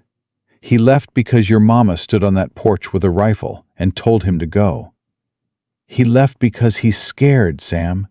Scared of your mama. Scared of the truth. Scared of what happens tomorrow." "What happens tomorrow?" "Tomorrow we fight, and we win." "How do you know we'll win?" Caleb put his hand on Sam's shoulder, felt the boy trembling beneath his fingers. "Because your papa left us everything we need. Because people in this town are ready to stand up. And because I'm not leaving." Sam grabbed Caleb's hand, held on with both of his. "Promise?" "I already promised you once, Sam. I don't break my promises. Not anymore." They spent the day preparing. Caleb rode to Hank Prescott's in daylight this time. Didn't care who saw. The time for hiding was over. Hank had the journal copies ready, every page duplicated in his careful blacksmith script. He'd also done something else. "Talk to people," Hank said. "After you left the other night, I couldn't sleep. So I walked, knocked on doors, told people what I knew, what I'd seen." "Who'd you talk to?" "Henderson family. Their barn flooded last spring from the runoff. Lost 2 horses. Henderson said he'd been wanting to speak up for a year, but didn't have the nerve." Hank paused. "Martha Ferguson. Her well went bad after Briggs clear-cut the ridge above her property. She's been hauling water from the creek for 6 months. And Tom Grady, his boy, worked a season at the timber camp. Came home with a crushed hand. Briggs paid him $10 and told him to keep quiet." "Will they testify?" "Henderson will. Martha will. Grady's thinking on it." Hank straightened. "And Doc Shaw sent word through his wife. He'll be at the courthouse tomorrow. Said he's done being afraid." Caleb looked at this old blacksmith standing in his shop, surrounded by iron and fire and 50 years of work, risking everything he had because a dead man's widow needed him to be brave. Will would be proud of you, Hank. Hank's eyes filled. Will would be ashamed it took me this long. Caleb rode home. Home. He caught the word in his mind, held it, examined it. He'd called it home. The Callaway Ranch, a place he'd known for 3 days. Sarah was in the kitchen when he walked in. She'd been baking. The cabin smelled like bread and something sweeter, something with cinnamon and sugar. Christmas Eve baking. "The children need Christmas," she said before he could speak. "Whatever happens tomorrow, tonight they get Christmas. They get cookies and songs and their mama pretending everything's fine." Everything might be fine. "Don't, Caleb. Don't give me hope I can't afford." "Then take the hope you can afford. Hank's got witnesses. Doc Shaw's coming. Henderson, Martha Ferguson, maybe Grady. You've got the journal, the surveyor's report, and Sam's testimony about Marsh threatening Will." Sarah stopped kneading. "Sam's not testifying. He's 5 years old. I won't put him through that." "You might not have to. Doc Shaw's medical evidence and Hank's eyewitness testimony might be enough. But if it comes down to it, if Briggs pushes and the court needs more—" "No!" Sarah slammed her palm on the counter. Flour billowed. "I will burn this ranch to the ground before I let my 5-year-old stand in a courthouse and relive the worst morning of his life. He's a child, Caleb. He's already broken enough." "I know that." "Do you? Because you've been here 3 days, and you're talking about my children like chess pieces. Move Sam here, position Jack there, use Lucy's testimony, use Clara's charm. These aren't pieces. They're my babies." The words hit hard. Caleb took them. Deserved them. "You're right," he said. "I'm sorry." Sarah's anger collapsed as quickly as it came. She pressed her hands against her eyes. "No, I'm sorry. You've done more for us in 3 days than this whole town has done in 2 years. I'm just scared. I'm so scared, Caleb. Tomorrow could go either way, and if it goes wrong, I lose everything." "It won't go wrong." "You can't know that." "No, but I can promise you I'll be standing next to you when it happens. Whatever it is." Sarah lowered her hands, looked at him. Her eyes were red, exhausted, terrified. But underneath all of it, buried deep but still burning, was the same fire he'd seen the night he showed her Will's journal. The fire that had kept her alive for 2 years. The fire that wouldn't go out. "Help me make cookies," she said. They baked.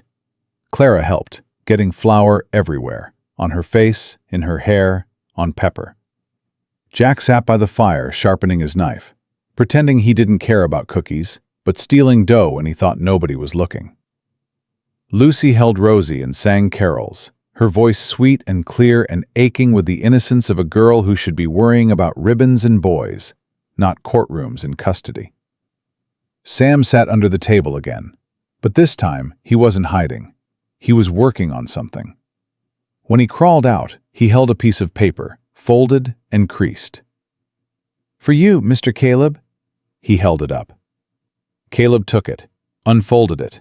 A drawing, stick figures, 5 children, a woman, and a man. The man was tall with a brown hat. He was holding the smallest figure's hand. Above them, in shaky 5-year-old letters, one word: family. Caleb's throat closed, his vision blurred. He folded the paper carefully, put it inside his coat, next to Will's journal, next to his heart. "Thank you, Sam." "That's us," Sam said, pointing at the drawing through Caleb's coat. "All of us. You're in it because you're with us now." Lucy turned away. Her singing stopped for a moment. When it started again, her voice was thicker.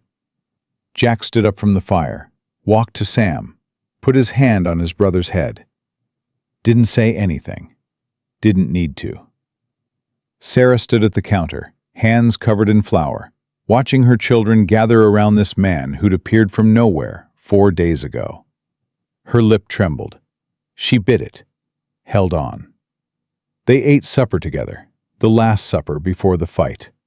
Sarah had made stew from the last of the salt beef, thick and hot. Caleb ate and tasted something he hadn't tasted in 6 years. A meal made with love. A table surrounded by people who wanted him there. After the children went to bed, Sarah and Caleb sat at the table. The cabin was quiet. Fire cracking low in the stove, wind pressing against the walls. "Tell me about Annie," Sarah said. Caleb looked at her. Nobody had said Annie's name out loud to him in 6 years. "She was better than me in every way that mattered," he said. "Smarter, braver. She could make anyone laugh. She could grow anything in any soil. She used to say I was good at breaking things, and she was good at fixing them. And between the two of us, the world held together." "And Beth?" The name hit him like a physical blow. He took it, let it land.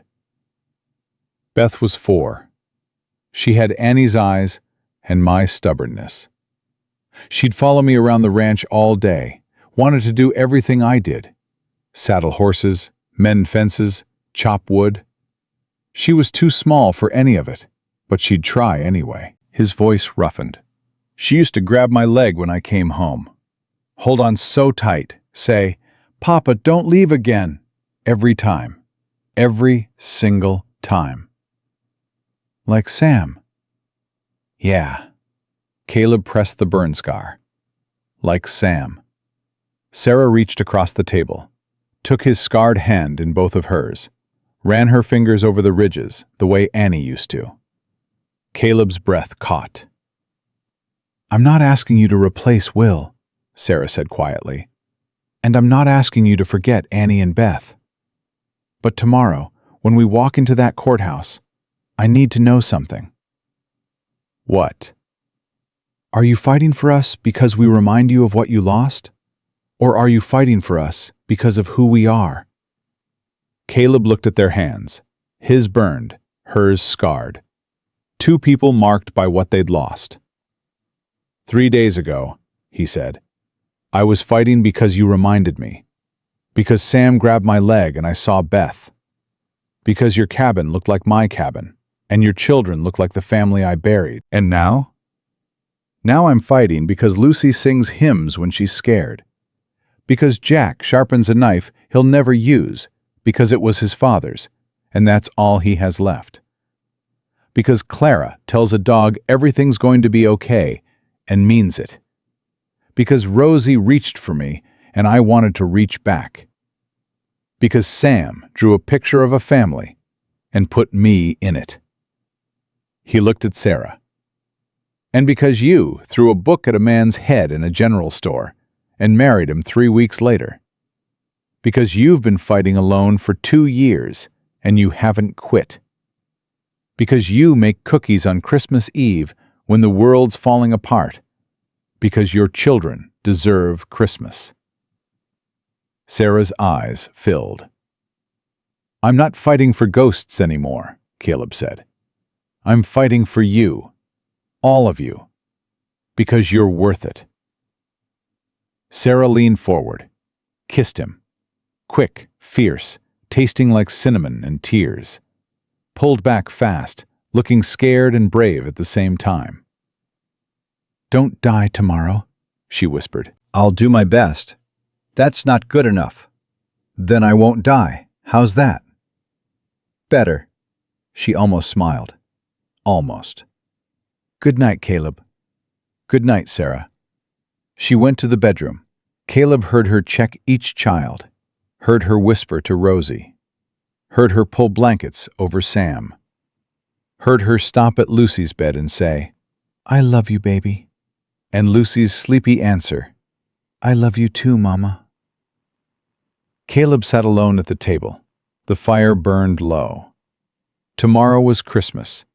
Tomorrow Briggs would come with lawyers and papers and the full power of a corrupt system built to crush women like Sarah and children like hers. And Caleb would be there, with a dead man's journal and a handful of witnesses and 5 bullets and a gun he prayed he wouldn't need. He reached inside his coat, pulled out Sam's drawing, unfolded it, looked at those stick figures standing together, the tall man in the brown hat holding the smallest one's hand, the word written above them in a 5-year-old's careful letters.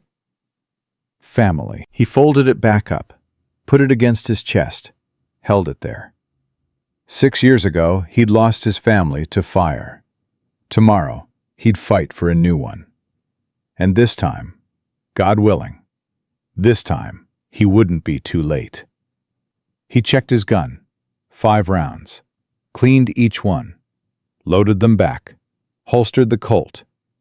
Then he went to the barn, lay in the hay, and for the first time in 6 years, Caleb McCord slept without dreaming of ashes.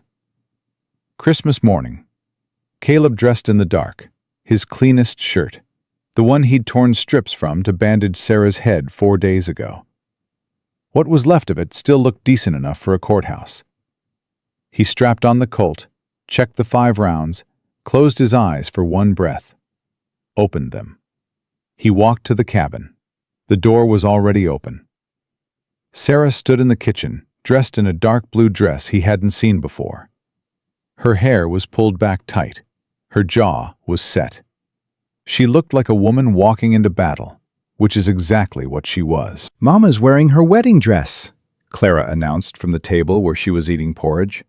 "She only wears it for important things." "Hush, Clara.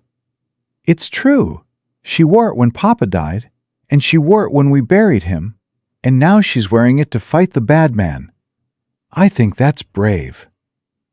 Sarah's hand paused on the coffee pot. She didn't look at Clara, didn't look at anyone.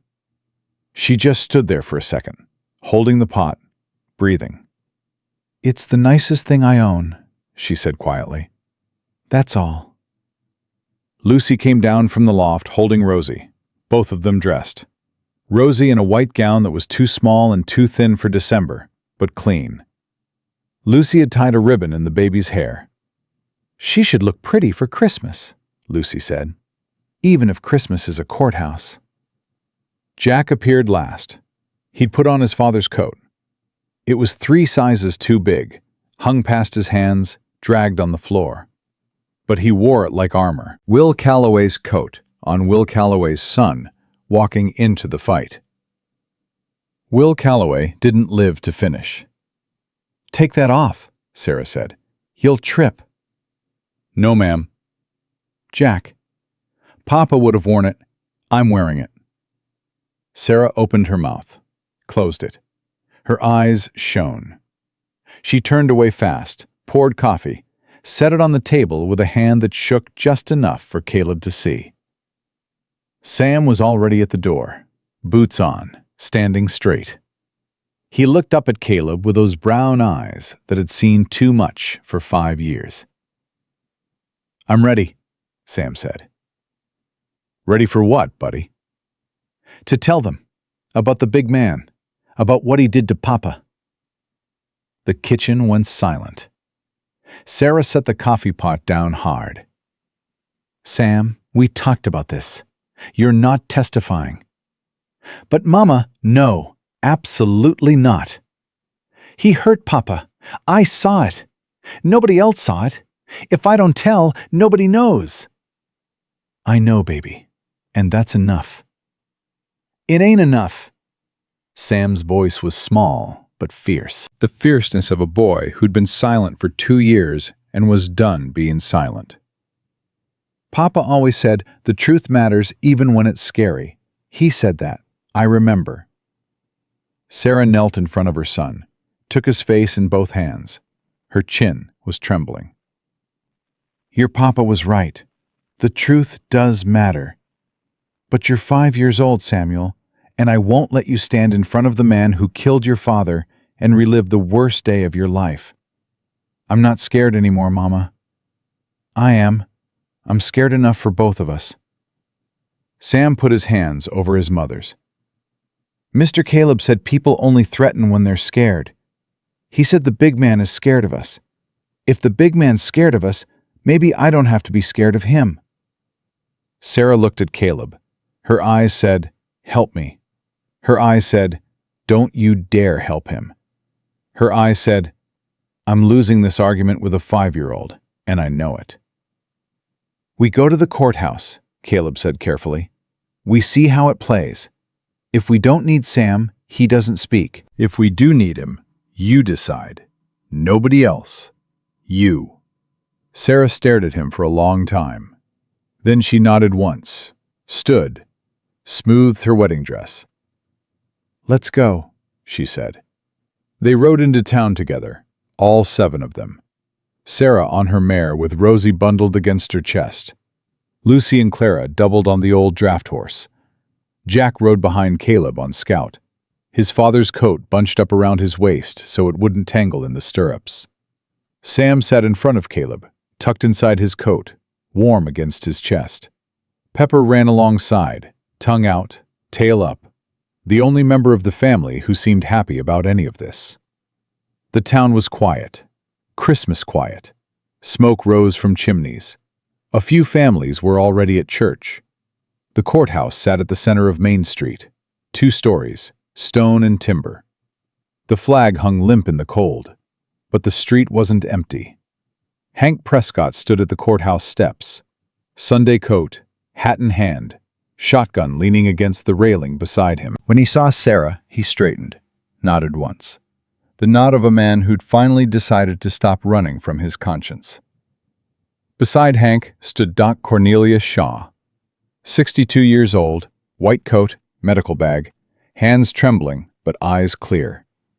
He'd shaved, combed what was left of his hair. He looked like a man attending his own funeral and making peace with it. And behind them, clustered in a ragged group that looked more like a congregation than a crowd, stood others. Henderson, the rancher, hat in his hands, wife beside him. Martha Ferguson, gray-haired, straight-backed, jaw set like granite. Tom Grady, one hand crushed and scarred, the other holding his hat. And Margaret Olson, who ran the general store, who'd sold Sarah supplies when nobody else would, standing at the edge of the group with her arms folded across her chest and her chin raised. Sarah reined up, stared at them. Her mouth opened. Nothing came out.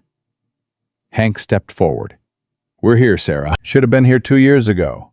We're here now." Sarah pressed her hand to her mouth. Her shoulders shook once. She caught it, held it, swallowed it down. "Thank you," she managed. "Don't thank us. Thank that stubborn man behind you who knocked on doors and wouldn't take no for an answer." Hank looked at Caleb. "And thank Will. He started this fight. We're just finishing it." They went inside. The courtroom was packed. Half the town had come. Some to support Sarah, some to watch the spectacle.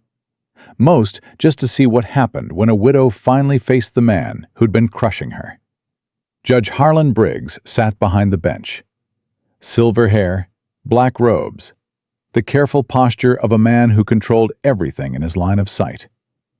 But Caleb watched his eyes, watched them sweep the courtroom, count the faces, land on Hank and Shaw and Henderson, and register something that looked very much like surprise. Deputy Marsh stood by the wall, right hand bandaged from something Caleb didn't ask about. His eyes found Caleb's across the courtroom and held. Pure hatred. The kind of hatred that came from a man who was used to being feared and had just discovered he wasn't. Briggs's lawyer sat near the bench. Young, expensive clothes, stack of papers thick enough to choke a horse. He looked confident. Looked like a man who'd already won and was just here for the formalities. Briggs banged his gavel. "This hearing concerns the welfare of minor children of the Calloway household. Mrs. Calloway, you are present?" Sarah stood. "I am." "And you have no legal representation?" "I represent myself." Murmurs through the courtroom. The lawyer smirked. Briggs's eyebrows rose with practiced concern. "Very well. Mr. Abernathy, present your case." The lawyer stood, cleared his throat, began reading from his papers in a voice smooth as river ice. "Your Honor, the petitioner presents evidence that Mrs. Sarah Calloway is unable to provide adequate care for her 5 minor children. The ranch is in severe disrepair. The children have been observed inadequately clothed and malnourished. Furthermore, Mrs. Calloway has been harboring an unknown male vagrant on her property, creating a morally questionable environment." He turned a page. "We request immediate placement of the children with court-appointed guardians, pending full investigation. We further request that Mrs. Calloway be evaluated for mental fitness, given her documented history of erratic accusations against respected members of this community." The courtroom buzzed. Sarah stood rigid, absorbing every word like bullets she'd been dodging for 2 years. "Mrs. Calloway," Briggs said, "how do you respond?" Sarah stepped forward. Her hands were shaking. She pressed them flat against the table to stop the tremor. "Your Honor, my ranch is struggling because my husband was murdered 2 years ago, and this town turned its back on me when I tried to find out why." The courtroom went dead silent. "My children are thin because the general store cut my credit on your orders. My fences are broken because I'm one woman doing the work of 3, with no help and no sleep. And the man you're calling a vagrant saved my daughter's life 4 nights ago when she was dying of hypothermia on a road where nobody else stopped." She pulled out Will's journal, set it on the bench in front of Briggs. "This is my husband's journal. 2 years of entries documenting illegal logging by Briggs Timber Company on federal land. Documenting contaminated water runoff that destroyed wells and killed livestock downstream. Documenting threats made against him when he refused to sell his land." Briggs didn't touch the journal. His face had gone gray. "Furthermore," Sarah's voice grew stronger, "I have a surveyor's report, paid for by my husband, proving that Briggs Timber has been operating without federal permits on protected land. I have medical testimony that my husband's death was not an accident." She turned to the courtroom. "Dr. Shaw?" Doc Shaw stood. His legs were unsteady, but his voice wasn't. "My name is Dr. Cornelius Shaw. I've practiced medicine in this town for 34 years. I examined William Calloway's body 2 years ago." He paused, looked at Briggs.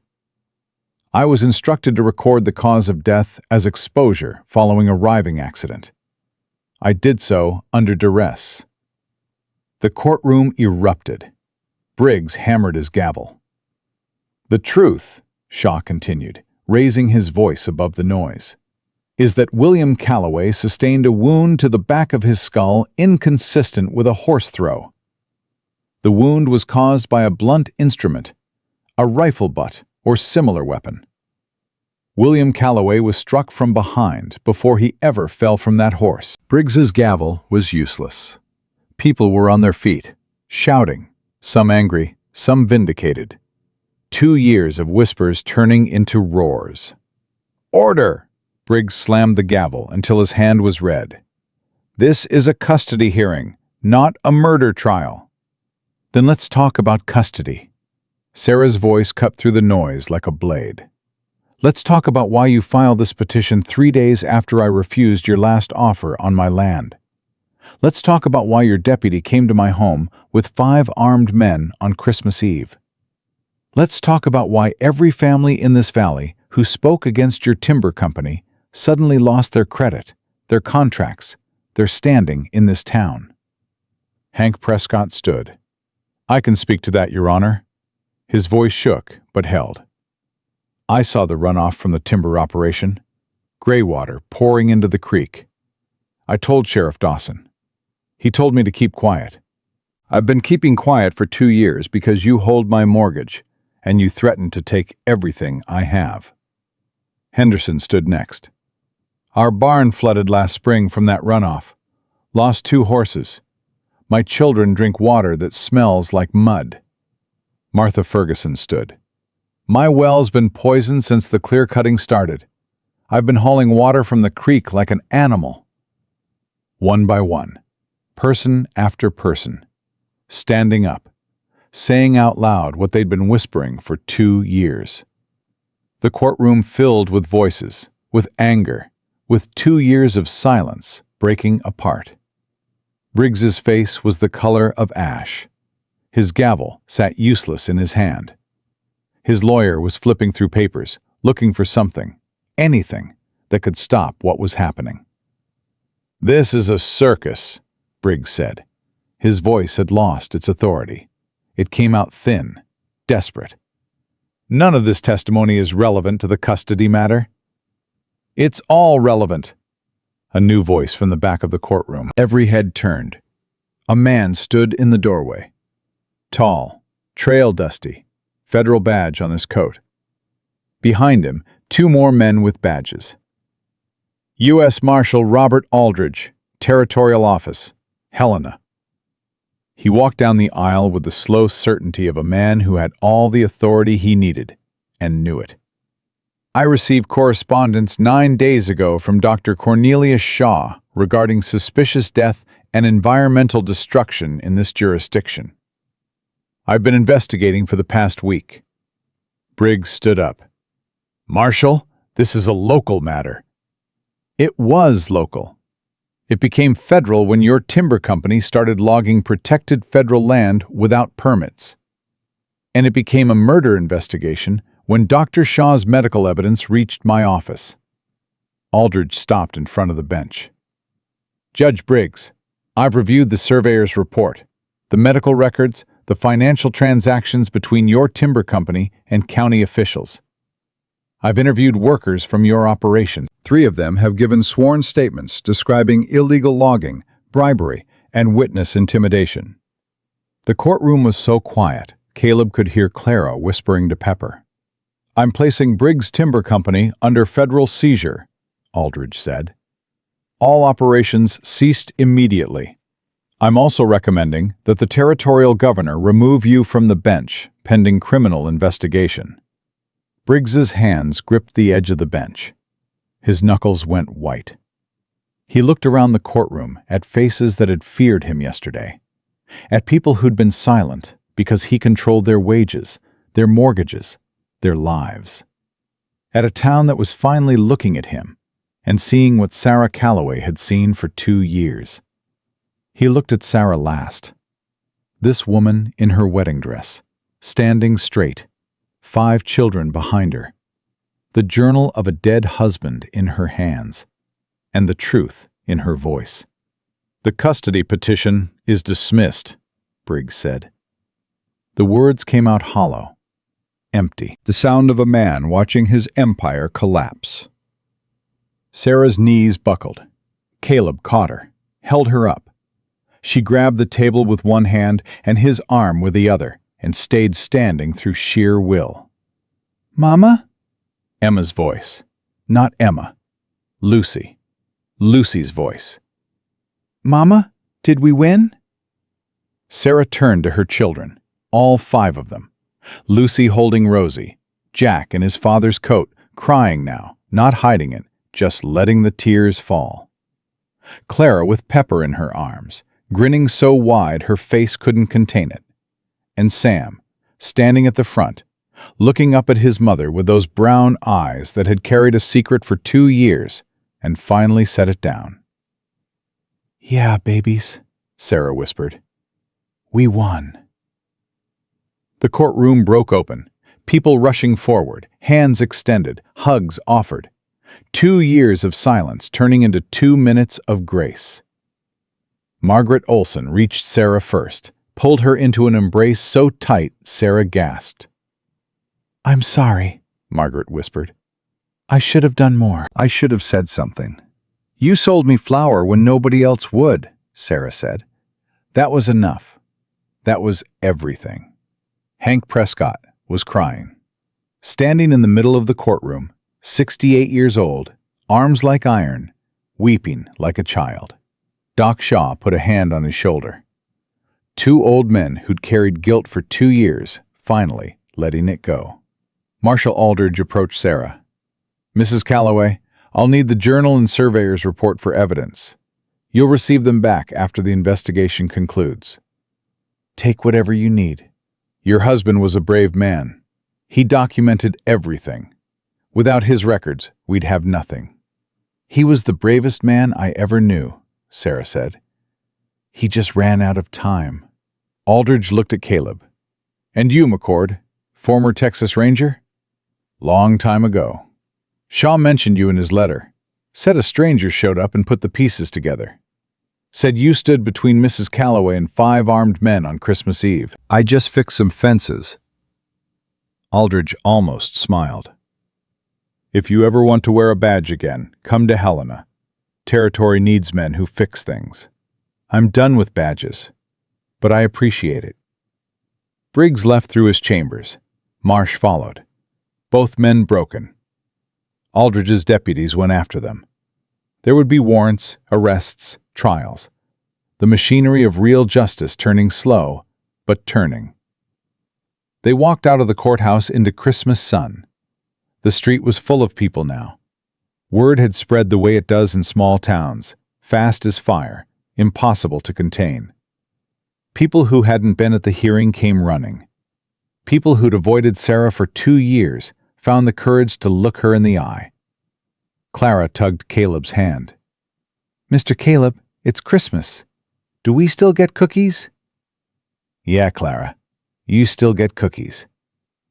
"Good, because I told Pepper we would, and he's been looking forward to it."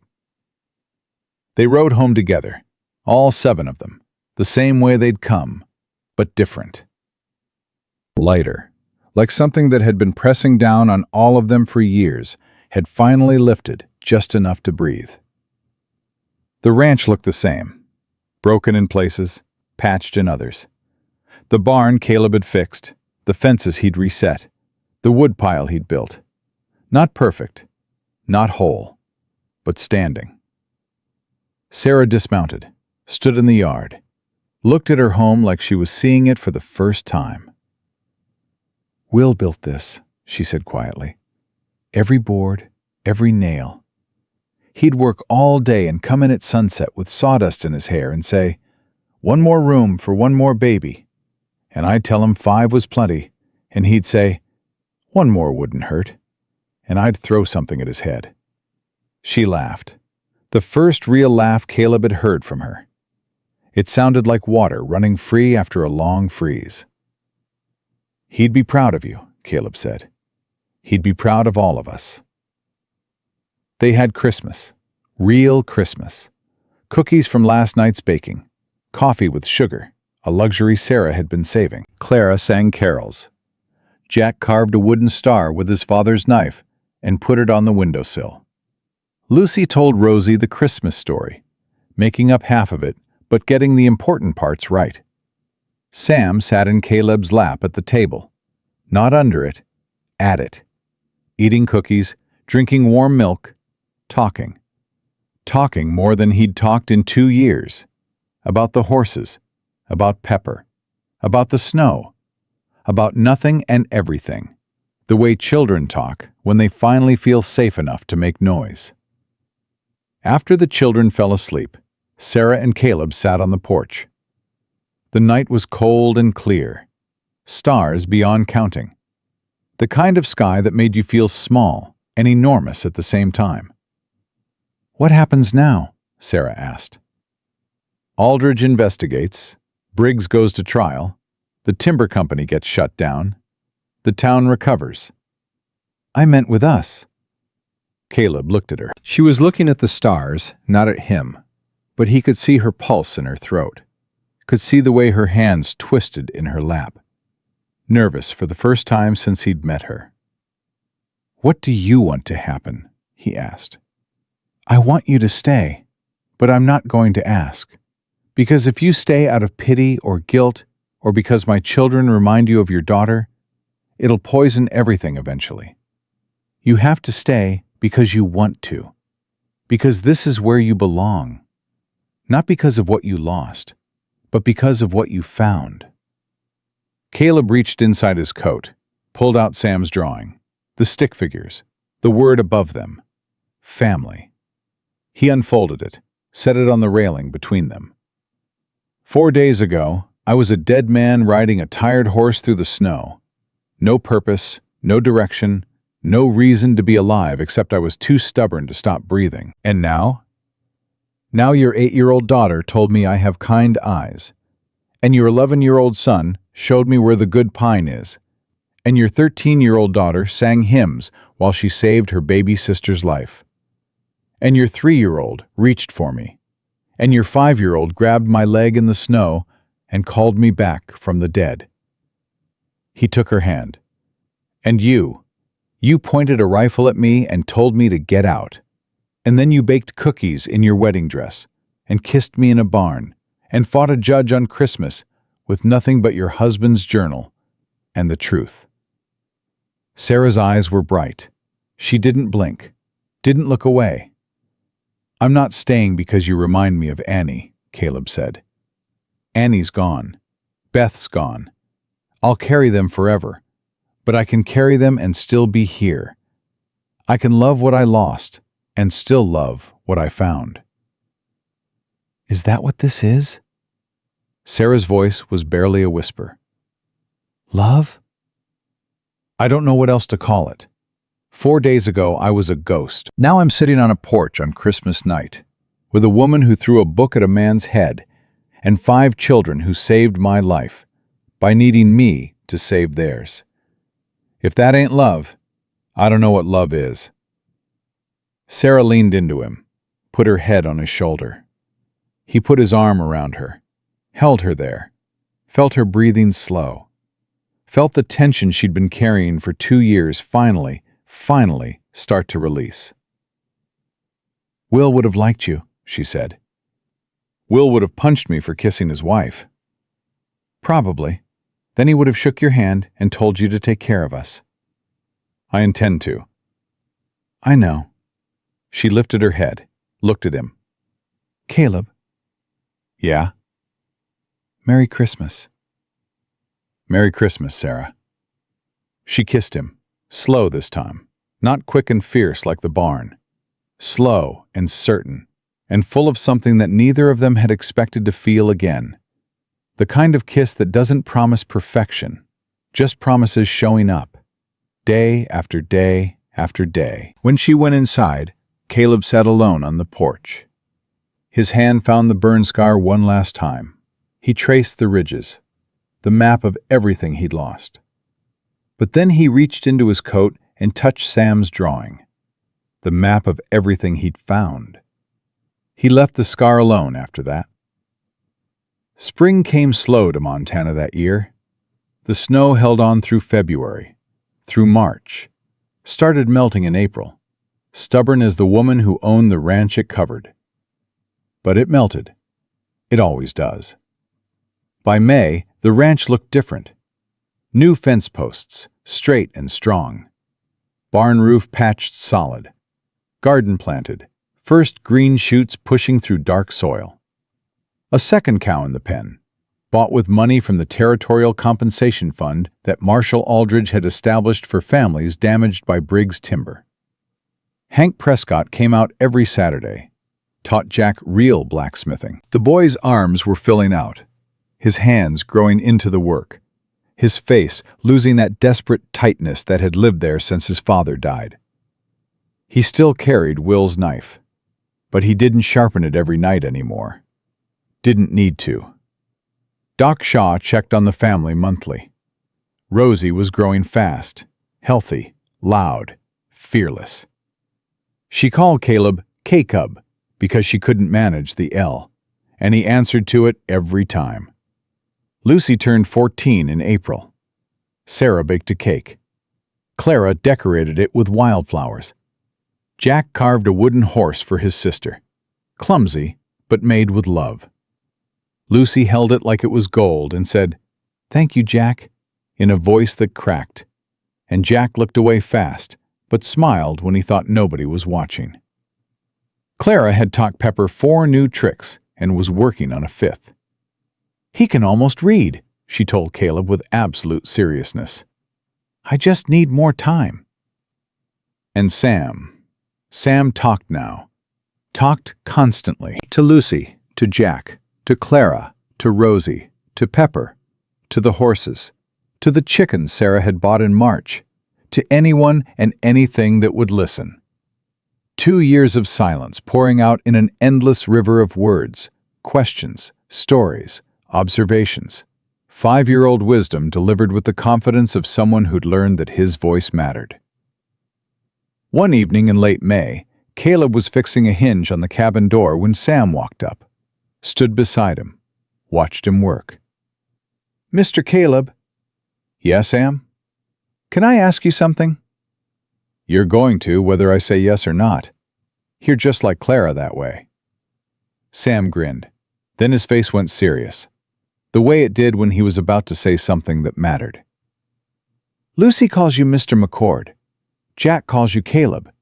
Clara calls you Cowboy Man. Rosie calls you K-Cub." He paused. "Can I call you Papa?" Caleb's hand stopped on the hinge. His throat closed. "I know you're not my real Papa," Sam said quickly. My real Papa's in heaven, and he's watching us, and I love him forever. But you're here, and you stayed, and you carried me in the snow, and you slept on the floor with me, and you promised you'd come back, and you did. Every time you did." His small hand found Caleb's scarred one, held it. "Mama says family is the people who show up. You showed up, Mr. Caleb. You showed up, and you stayed." Caleb knelt, eye level with this boy who'd grabbed his leg in the snow 5 months ago and pulled him back from the dead. "Sam, I would be honored." Sam threw his arms around Caleb's neck, held on the way he'd held on that first day, with everything he had. "Thank you, Papa," Sam whispered. Over Sam's shoulder, Caleb saw Sarah standing in the doorway. She had one hand pressed to her mouth, tears running down her face. Not sad tears, not grief tears. The kind of tears that come when something you thought was forever broken starts working again. Lucy appeared behind her mother, Jack behind Lucy. Clara pushed through all of them with Pepper in her arms. "What are we looking at? What happened? Did Sam say it? He told me he was going to say it. Did he say it?" "He said it," Lucy confirmed. "Finally!" Clara pumped her fist. "I've been waiting forever. Pepper, he said it!" Pepper barked. Jack didn't say anything, just walked forward, stood beside Caleb and Sam, put his hand on Caleb's shoulder. The weight of it was light. The meaning of it was everything. Sarah walked to them, Rosie on her hip, knelt down, put her arms around Caleb and Sam both. Lucy joined. Clara joined, with Pepper squirming between them. Jack stood with his hand on Caleb's shoulder, not joining the hug because he was 11, and 11-year-old boys don't do that, but not letting go either. 7 people, 1 porch, 1 evening in May, the sky turning gold and pink behind the mountains, snow gone, flowers growing, everything that had been frozen starting to thaw. Caleb held on, eyes closed, feeling the weight of all of them against him. 5 children, 1 woman, 1 old dog. A family he hadn't been looking for, hadn't wanted, hadn't believed he deserved. A family that had found him anyway. That night, after the children were asleep, Caleb sat at the kitchen table. Will Calloway's chair. His chair now.